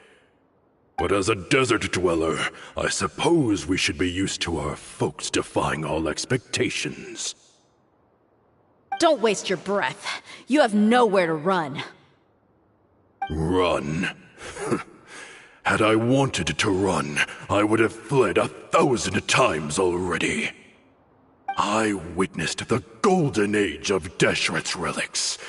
Even if I could leave this place behind, all that awaits me now are endless days of humiliation and ruin. Even now, my brothers and I still believe in one thing. The greatest should never live to remember their fall. So you want to go out in a blaze of glory? Let us draw our weapons!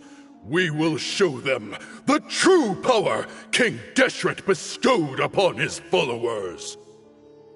They are but two, while we hold within ourselves the entirety of the relic's glory. Wave 1, charge! Eliminate them! As one with wind and cloud!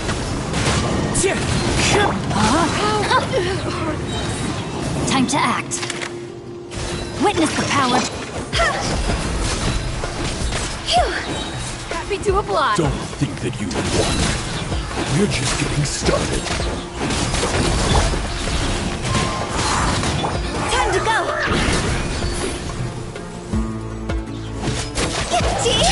Now, fail. You are not. King Deshret will not abandon any one of his followers. Pulverize! Fine. Now you're testing my patience. Look alive! Hi! You're dead meat! Fail. Now, brothers! This is where we prove our faith. You all just wanna die? None of us plan to leave this place alive! Where do you think you're going? Is on fire! Move it, Will. The wind's moving.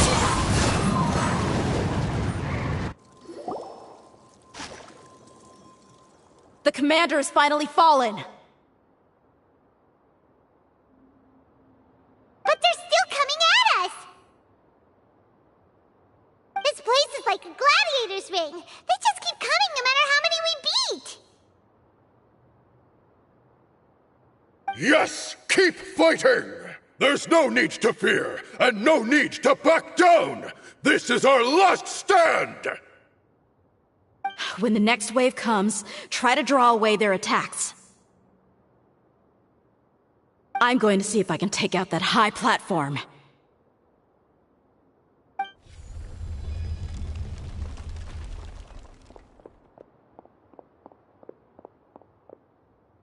Get out of my way! Come and face me, Michel! So they've broken through the front as well. Apologies, Lord Michel. They fight like absolute madmen! No matter how much we throw at them, they just keep coming for more!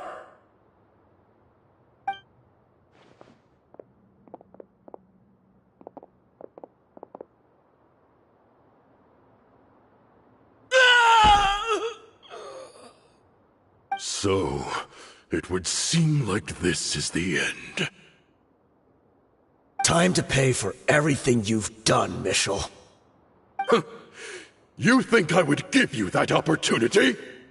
I will be buried in the sand alongside all the rest of our fading glory. Hey, wait!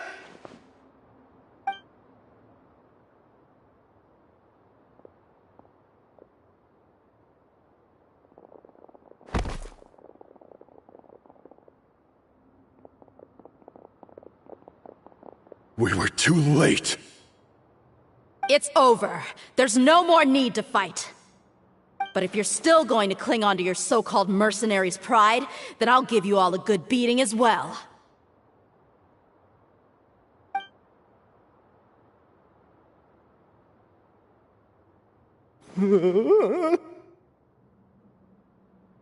Hey, Dia! I found the mechanism. I'll get you all back up here right away.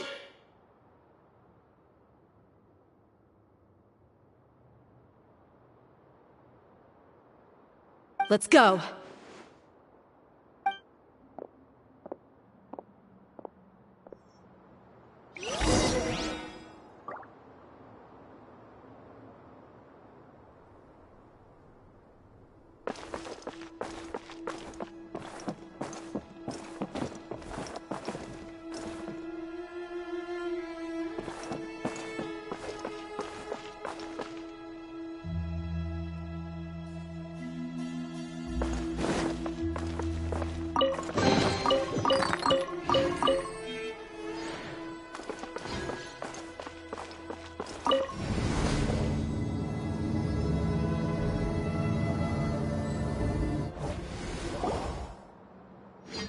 Who are you filthy rats? And why are you always pestering us?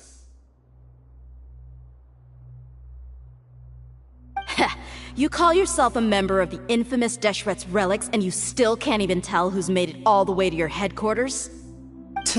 Who knows what intent a bunch of rats may have? We try to catch a couple, and you all just show up on the other side instead. How are we supposed to figure out what you're after? Hey, have you ever heard of a man by the name of Kusela? Why would I know? It's not like I'm in charge or anything. This is your last chance to talk. Hey, I said I don't know anything. I'm just an average member here. I'm telling the truth. If you're here to find someone, why don't you look through the records yourselves? Who can remember every name and face with so many people coming in and out every day? The irony. His life became a light for so many, yet to others, it wasn't even worth remembering. Where's the records room? Answer me! It's right over there. All the files are in there. You can go through them as much as you want. It's not like any of them still matter anyway. I mean the old records room. The old records room? You mean the one that got burned down? Kusela. Ah, yeah, I remember him now. The guy who could hardly walk. Watch your mouth. That's our boss you're talking about. He was definitely faking it. We all let our guard down as soon as we saw him come hobbling in. But in the short time it supposedly took him to take a dump, he'd already gotten away and started a fire in the records room. He couldn't have possibly outrun us if he wasn't a fraud. And after that, Deshret's relics fell into complete disarray. Stop wasting our time. Every one of us here is perfectly aware of what he had done. Tell me, where is the old records room? It's just over there. Go see it for yourself if it means that much to you. There's nothing left in there but ashes. No human could ever survive that kind of inferno. Bashar, Tikriti, let's go. We'll leave the others here to guard these guys. Spare them no mercy if they try anything.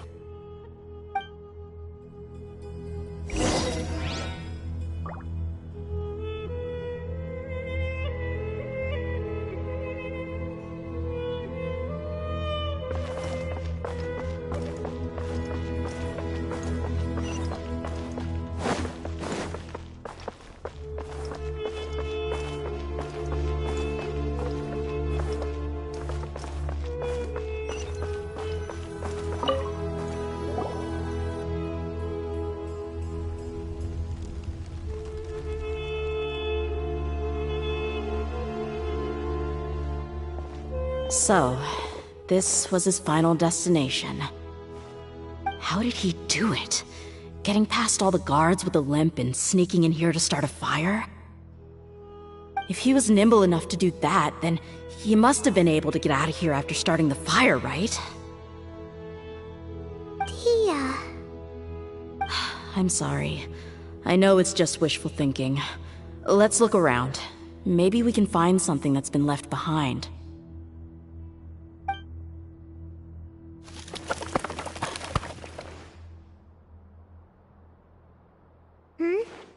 Is this a cane? It must be the one that Dia's father used. Kusela. Thanks for everything, boss. We're fortunate to somehow find that cane after that fire. Let's split up and look around some more. What if something else has been left behind? But what else could survive a fire like that? Huh?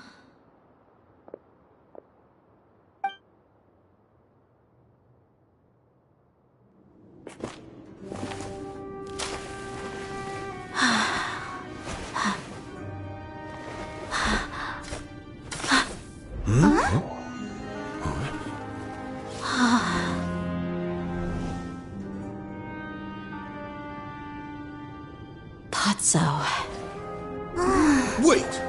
Isn't that the toy sword you played with as a child?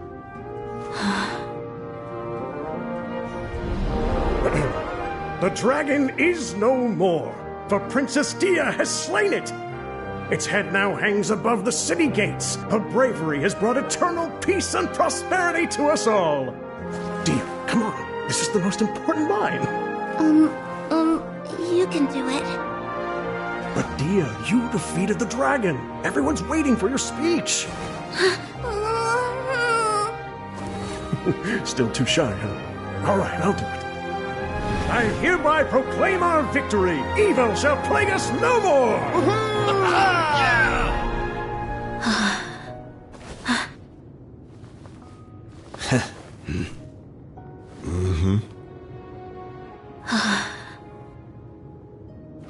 I hereby proclaim our victory.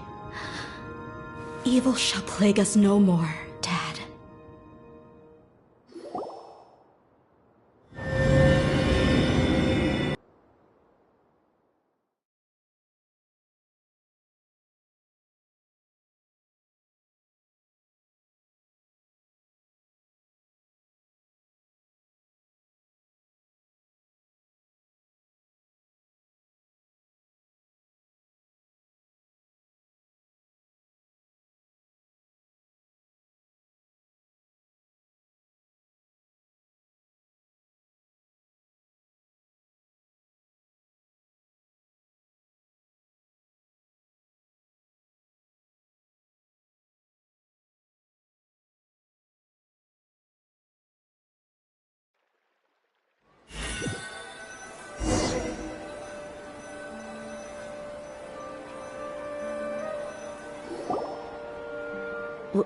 What's this?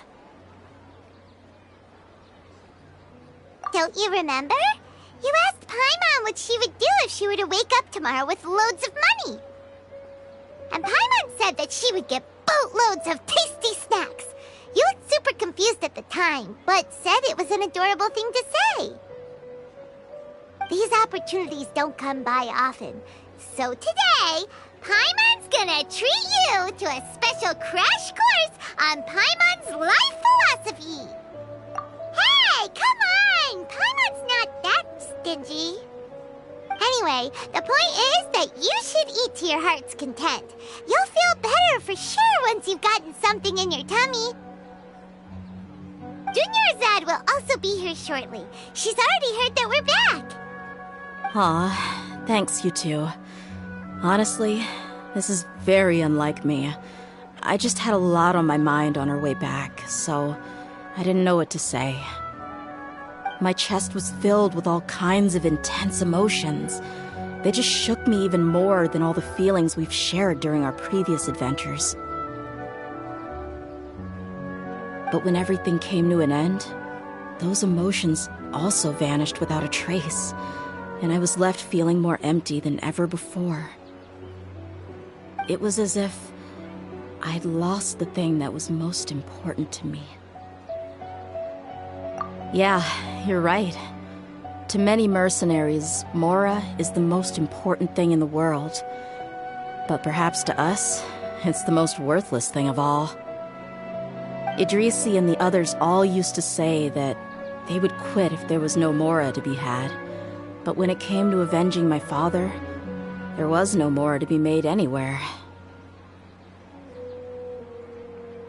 My reality shattered when I found out that the father who always told me hero stories was in fact a bad guy. But look at me now. Am I any different? Despite all my promises about never forgiving him and never trying to understand him, I still went to such lengths to find out the truth, and nearly even shed tears for his sake. We're hypocrites, all of us. Yeah, you're right. It's just a pity that we often only recognize our true feelings after it's already too late. You're back! Are all of you all right? Ah, there she is! Yeah. Many people from the Corps of 30 came over, and I just wrapped up everything with my dad. All I can do now is wait for their verdict. Huh? Dia, you're looking quite down again. Paimon will explain. A lot happened while we were gone. I'm sorry.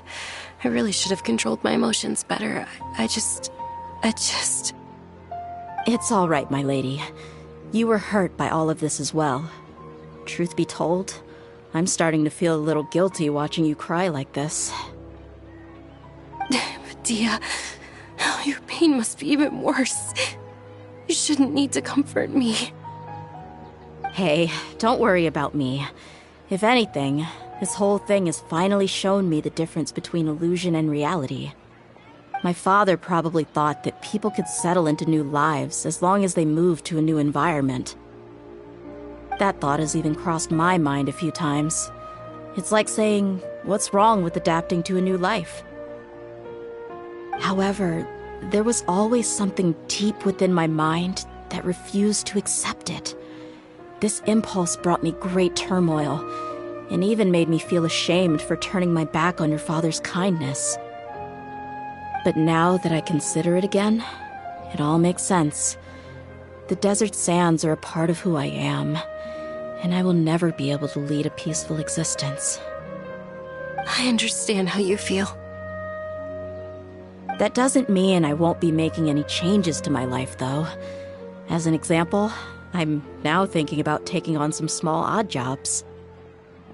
It's just like Idrisi said. I also want to catch up to my father and become a character in his play. Even if the ending of the story may be childish and ridiculous, it won't really matter. Isn't that neat, though? Oh, you'll be a whole new kind of mercenary, one that's not out for Mora. Why don't we go for a change of scenery once we finish eating? What about stopping by the Grand Bazaar again? Right. You said you wanted to get a rug for your family. We'll come along too. I can't thank you enough for taking care of me this entire time.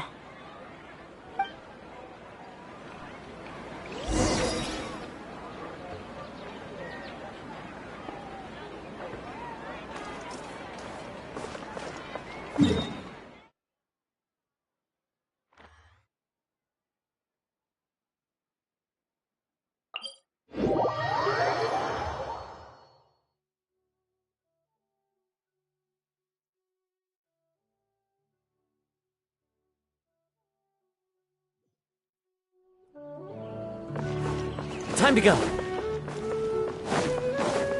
I follow the wind.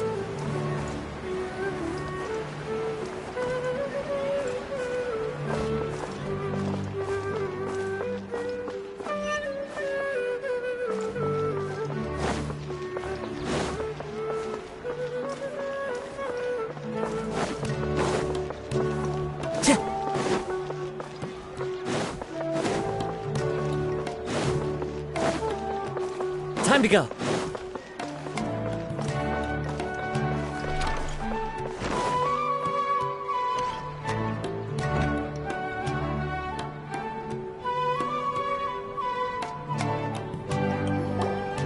Oh, this rug here is quite something. The craftsmanship is exquisite, and the fabric is also of high quality. Ah, here you are. Finally, I found you. Hey! Aren't you that mercenary who bit his tongue? You can still talk? Wait, are you here to take revenge on us? What are you talking about? Do I look like I could take you all in a fight? I just came here to give you something. I'll be on my way to give myself up to the Corps after this. Once I woke up, I hurried to the Khan al-Akhmar's camp, hoping to alert them to your presence. But when I got there, I found no one except the members who were still too injured to move. Ah, so you probably got there after us. Yeah, they told me that they had exacted their revenge, and everyone had turned themselves in to the authorities. Even that last camp was not going to last for much longer. I had joined the cause to repay an old favor from Kusela. Now that everyone's already turned themselves in, I might as well do the same. One of the injured members gave this box to me, and told me that it contained some of the old man's last possessions. Everything left in the camp will get confiscated, so I figured I should get this to you before the Corps could get their hands on it. Thank you. No worries. We are all just living our own truths. There's no need to comment or judge anyone for it. So this box contains everything that Dia's father left behind. Huh. It feels lighter than expected. Well, back in the day, the first thing he did with any Mora was spend it on things like drinks and meat. But let's see what's inside. What's this? It's just a bunch of junk. It kinda stinks. Perhaps it's just been left unopened for too long. A handwritten copy of a storybook. The paper's already yellowed, and it looks like it's about to fall apart. It was against the Academia's rules to possess books for personal use. If he was going to break that rule, he could have at least copied something useful. That probably means this was really important to him. And here are a few bags of children's snacks. The packaging's completely deteriorated. Maybe that's where the smell was coming from. Did he get those for you? Yeah, but here's the thing, though. Even when I was a child, I was never a fan of these kinds of snacks. He'd always say that he got them for me, but in the end, he always ate more than I ever did. Who even leaves snacks in a box like this anyway? Isn't that just common sense? Forget it. Let me see what else is in here. A razor, some buttons, some round iron tiles, a wooden toy puppet, a wool scarf, which from the looks of it probably belonged to a woman, and a hair clip? Why are these things here? I'm suddenly feeling a little scared. I'm sorry, my lady, but this is just the kind of man he was. He probably saw this box as some kind of personal trash heap and dumped any and everything in there. 2 empty liquor bottles. Tell me, you guys, are these the kinds of things that a normal person would leave behind? Huh? There's something in the bottle! Oh, you're right. All right, I got it out. It seems to be a piece of paper with some writing on it. The bottom part's all damaged from moisture, though. Let's hope the writing didn't smudge. I was suddenly seized with an urge to write a letter after finishing this bottle. I just folded it up and left it in the bottle, though. If I end up forgetting about it, it won't really matter. To Dia. It's a letter for me? It's all right. I'll just read it out. If he went to the trouble of writing a letter, there must have been some important things that he wanted to say. Or at least record down. My condition's becoming worse and worse. Can't even walk without a cane anymore, much less go out and have fun. Guess I don't have many days left. If you're reading this letter, then I suppose I'm already long gone. You were adorable as a baby. Everyone loved you. And regardless of whether you were crying or laughing, everyone enjoyed having you in the group.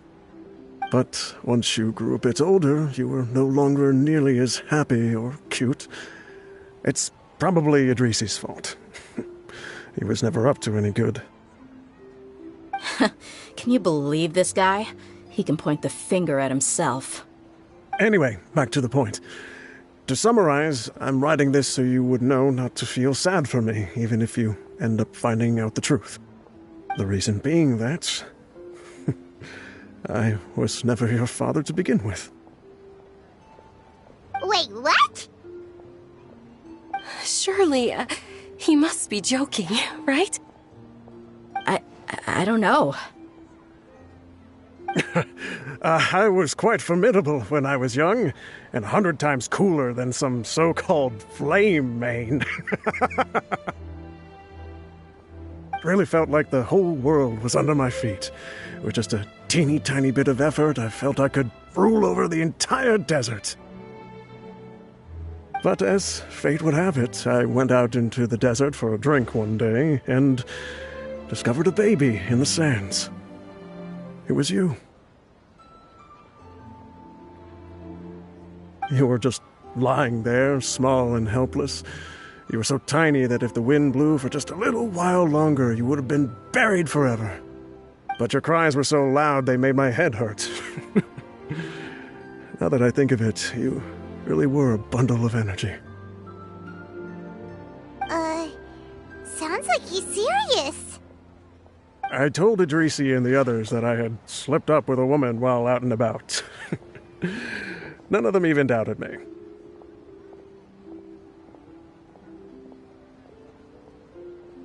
I'm sorry that I had to lie to them for so long, but I really had no other choice. I was their most esteemed leader, after all. It's not like I could just tell them that I suddenly wanted to play at being a father. At this rate, I'll puke up all the liquor I just drank from this bottle.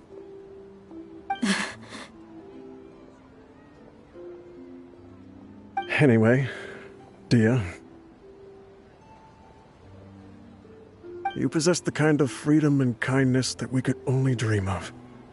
As far as how you should live your life, that'll be up to you to decide. That's the end of the letter.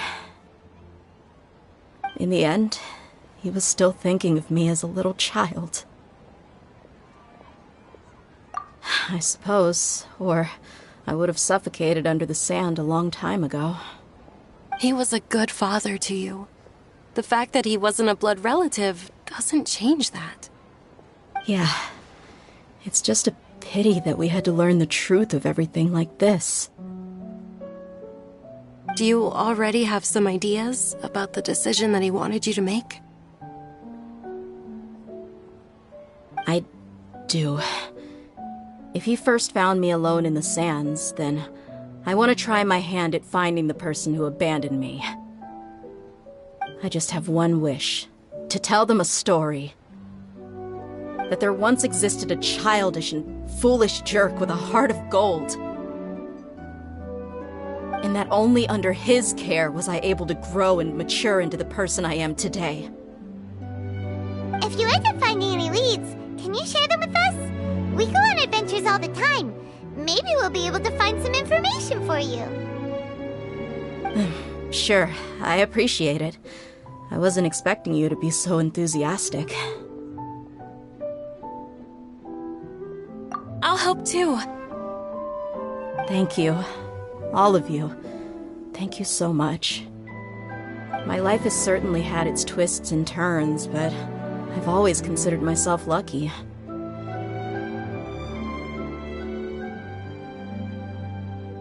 Because no matter where I've gone, I've always been surrounded by incredible kindness.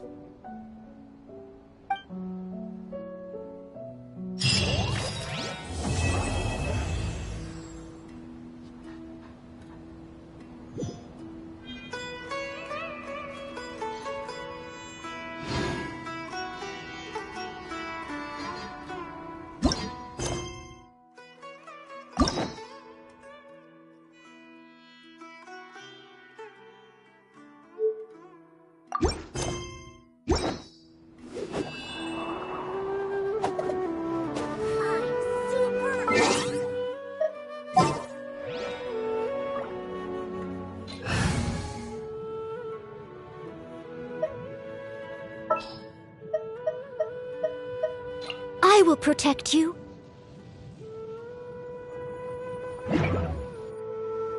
Wherever in this world I roam.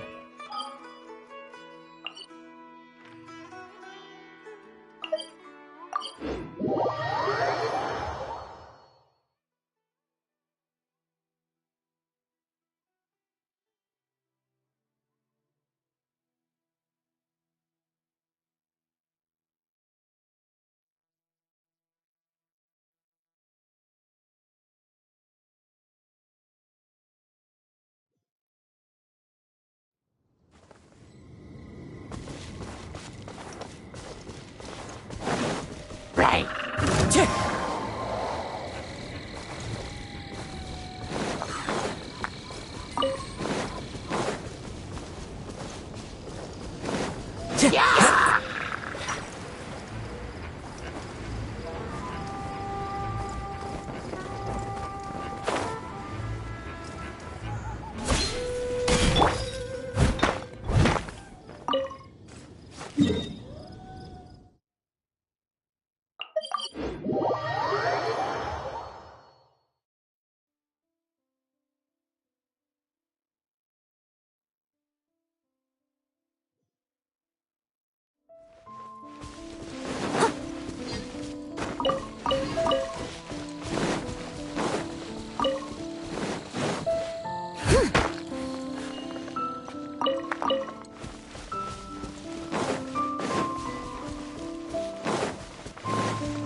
I'll catch up.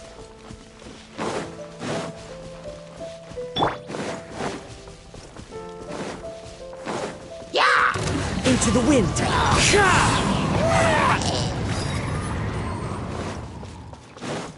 Time to go. Right. The wind knows it. Rain outlines your fate. Know my sword.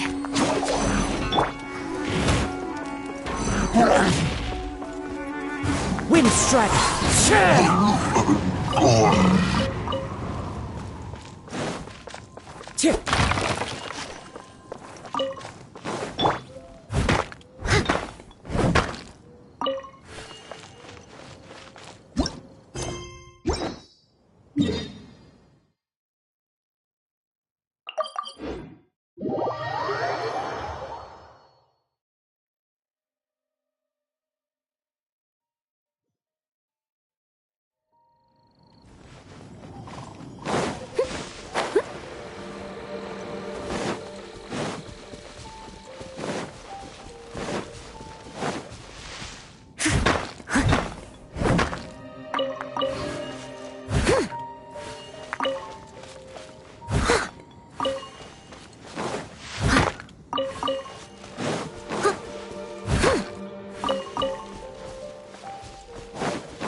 Someone needs assistance.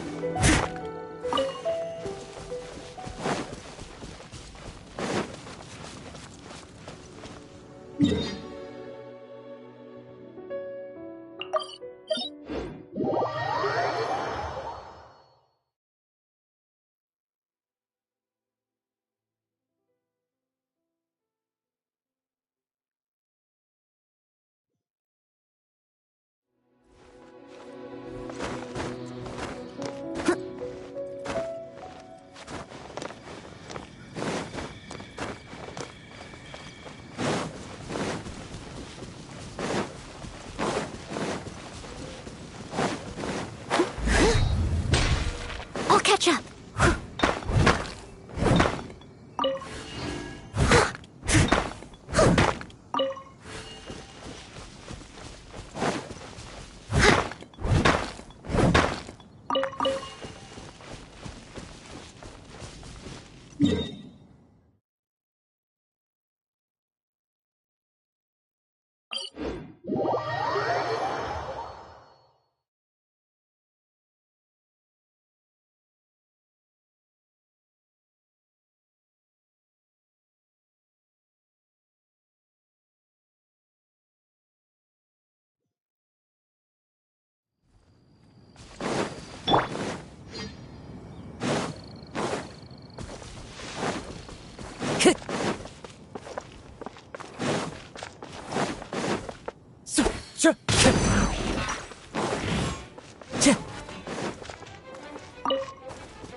Time to go. One with nature. Rain outlines your fate.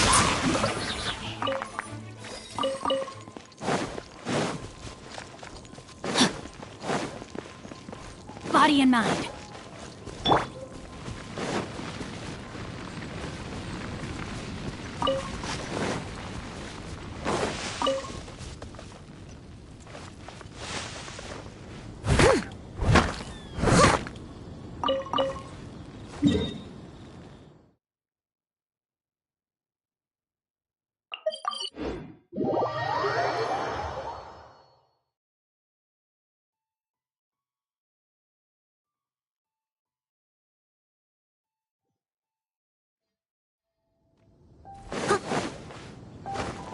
Someone needs assistance.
Someone needs assistance.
Body and mind. Witness the power of...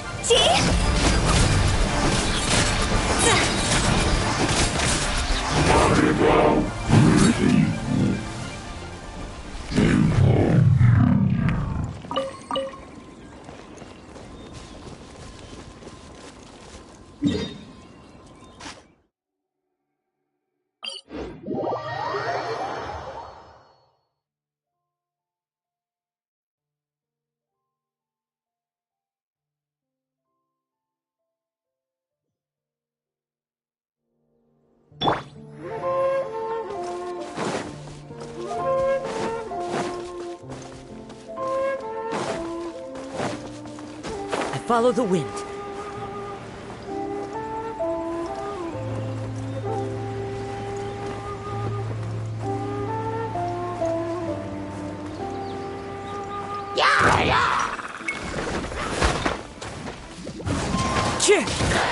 No, my sword! Time to act.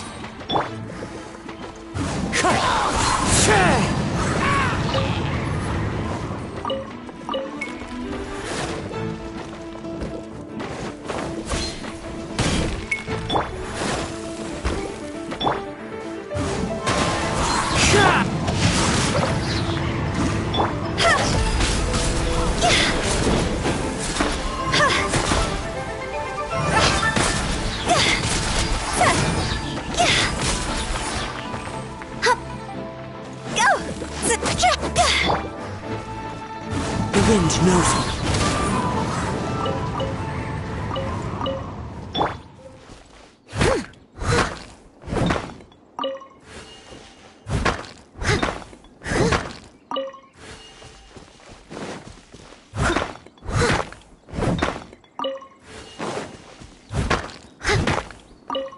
Someone needs assistance.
Time to go.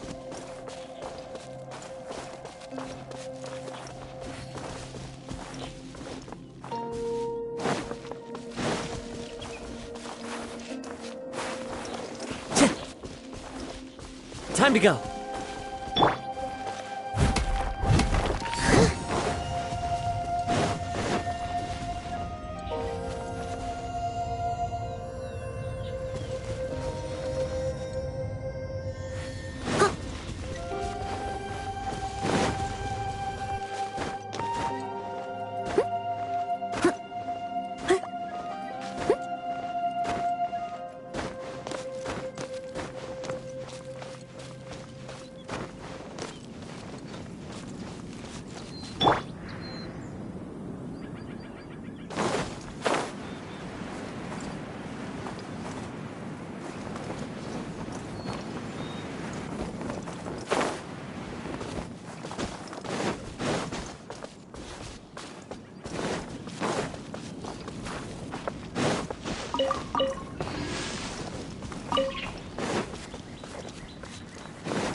Second Strider.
Time to go.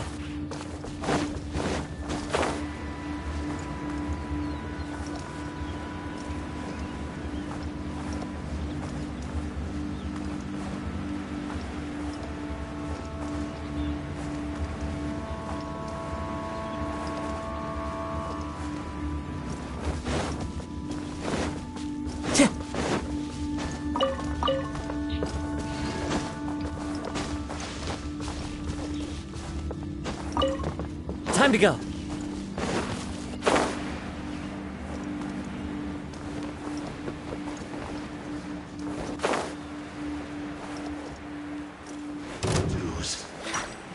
Yeah. No escape. Body and mind.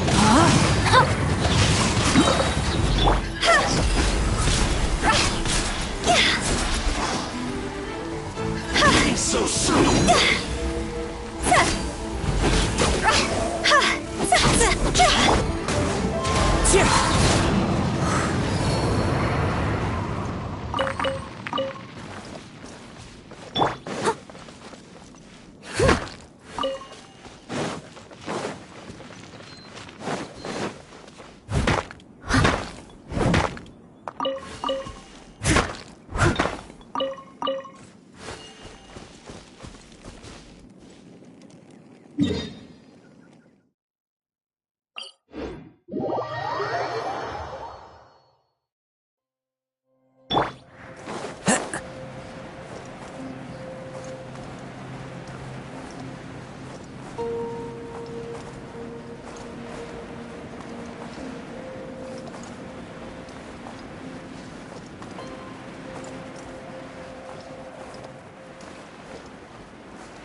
Another. Fry. Time to act.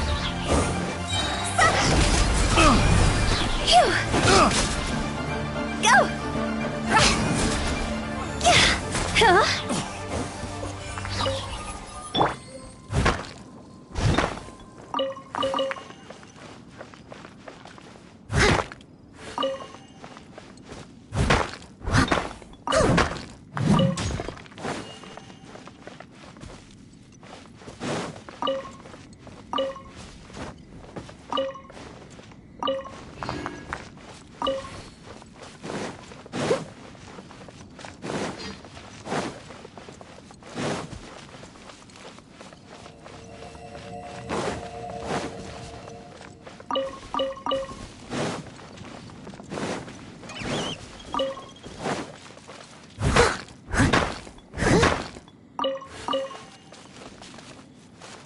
I'll catch up.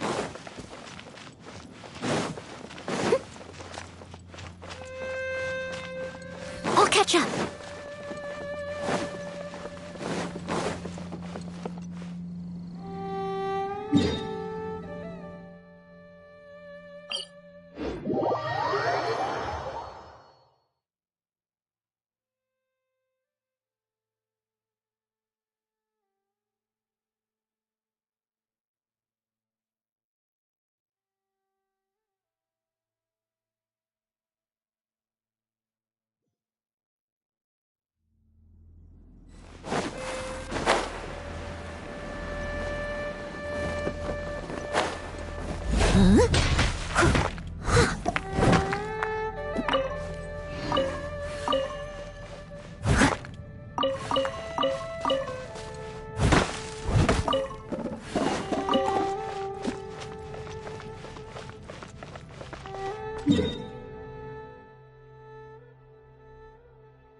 Someone needs...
Time to go.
I'll catch up.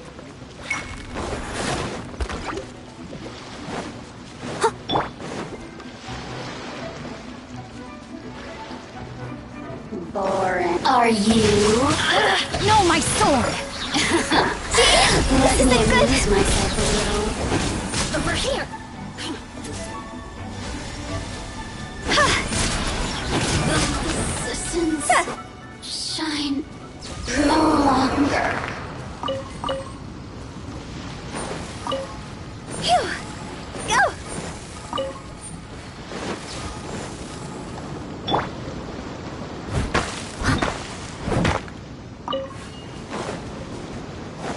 Someone needs assistance. Huh?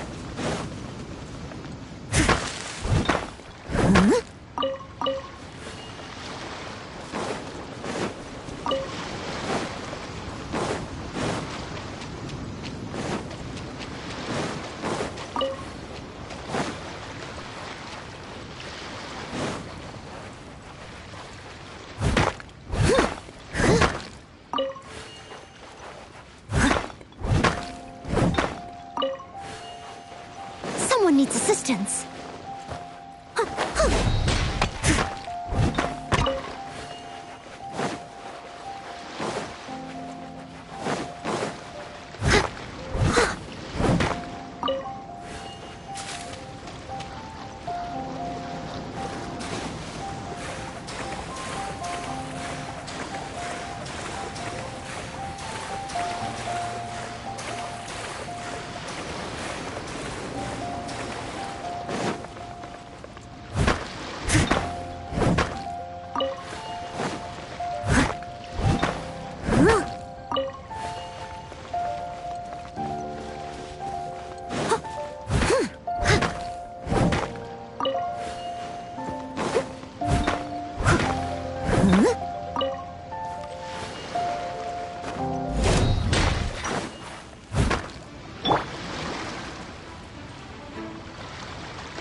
Let me weave you a burst.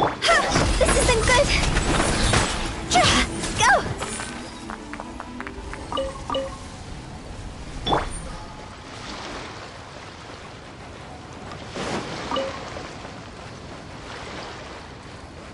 Someone needs assistance.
Follow the wind.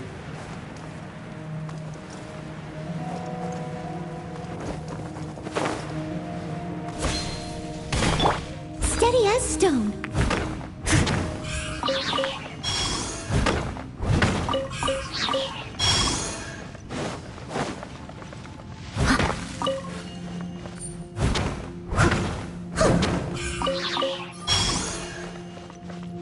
I'll catch up.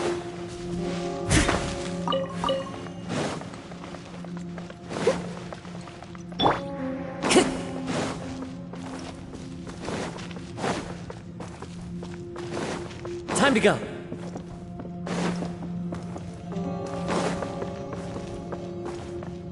Into the wind.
I'll catch up.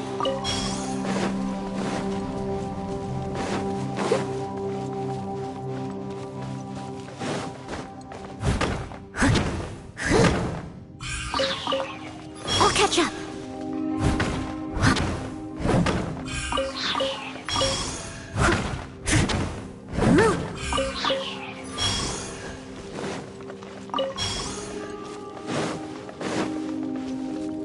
Someone needs assistance.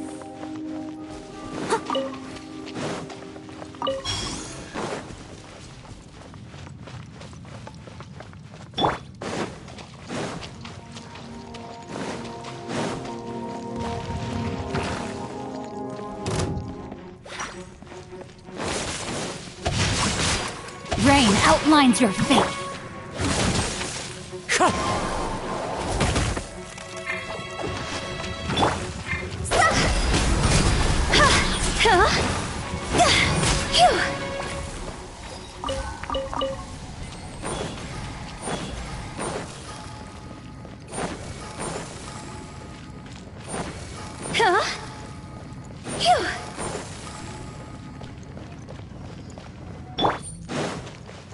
Want a taste of my hammer? The wind knows me. Higher, higher, hands on fire! Pick the wrong test subject. Should replace my hammer.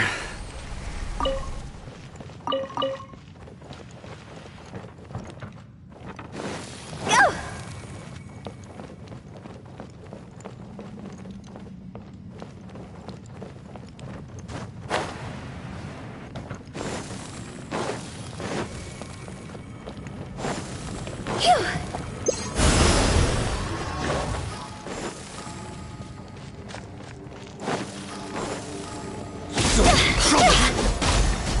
Taste of my hammer. Wind strike. Rain outlines your... Raw's over! Should See? replace my hammer. Pretty good.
someone needs assistance.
Time to go.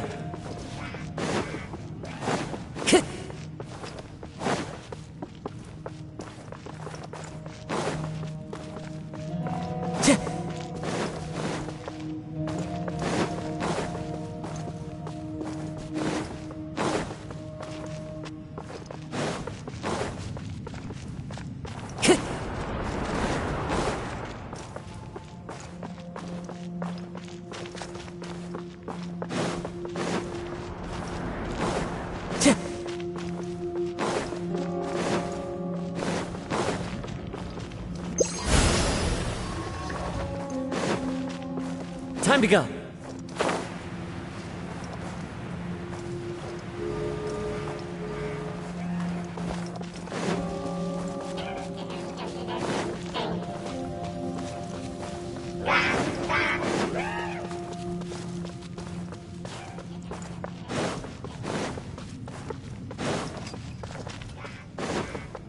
Want a taste of my hammer?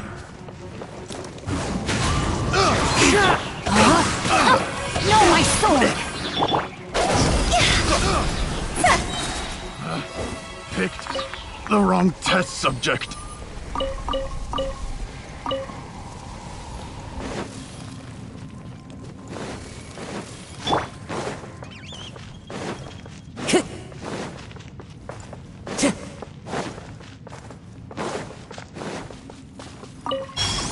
Time to go.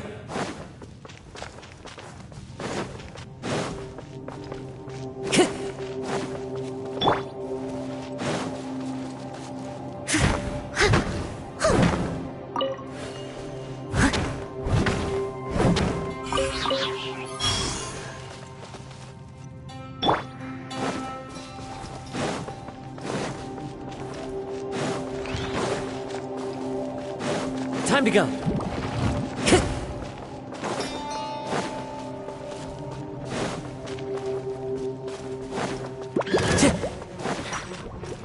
Time to go.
Rain cutter!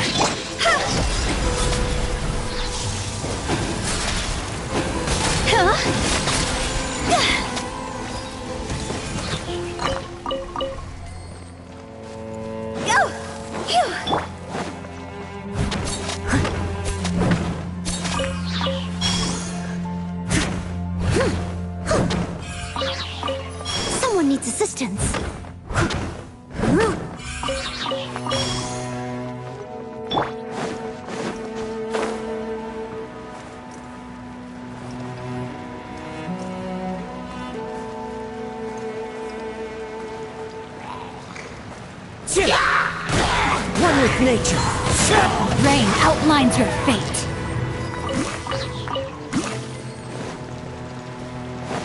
Body and mind.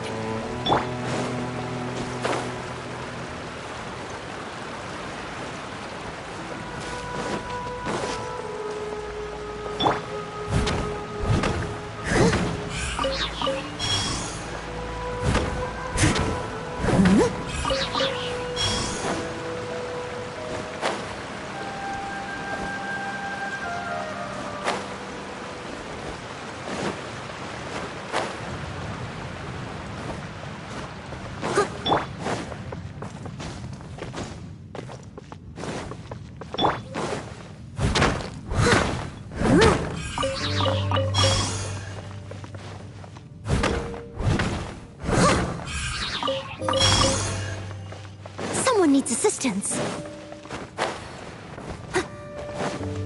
Time to go.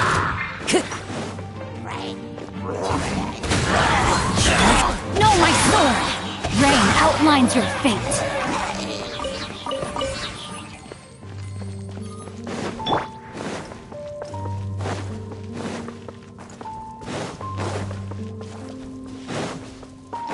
Time to go.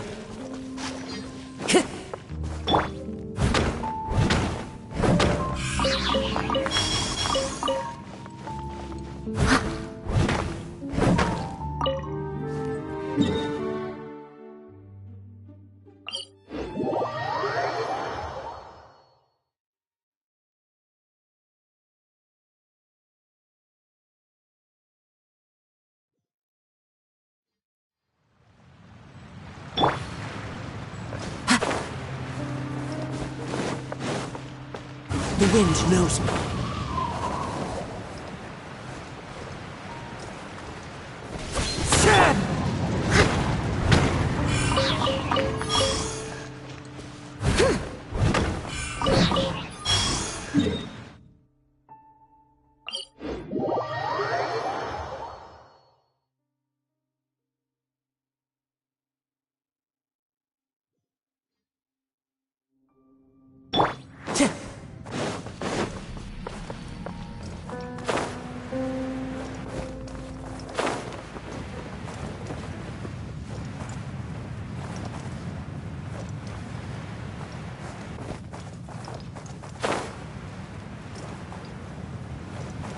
Yeah.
You want me on your team?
Ancient alchemy truly is fascinating.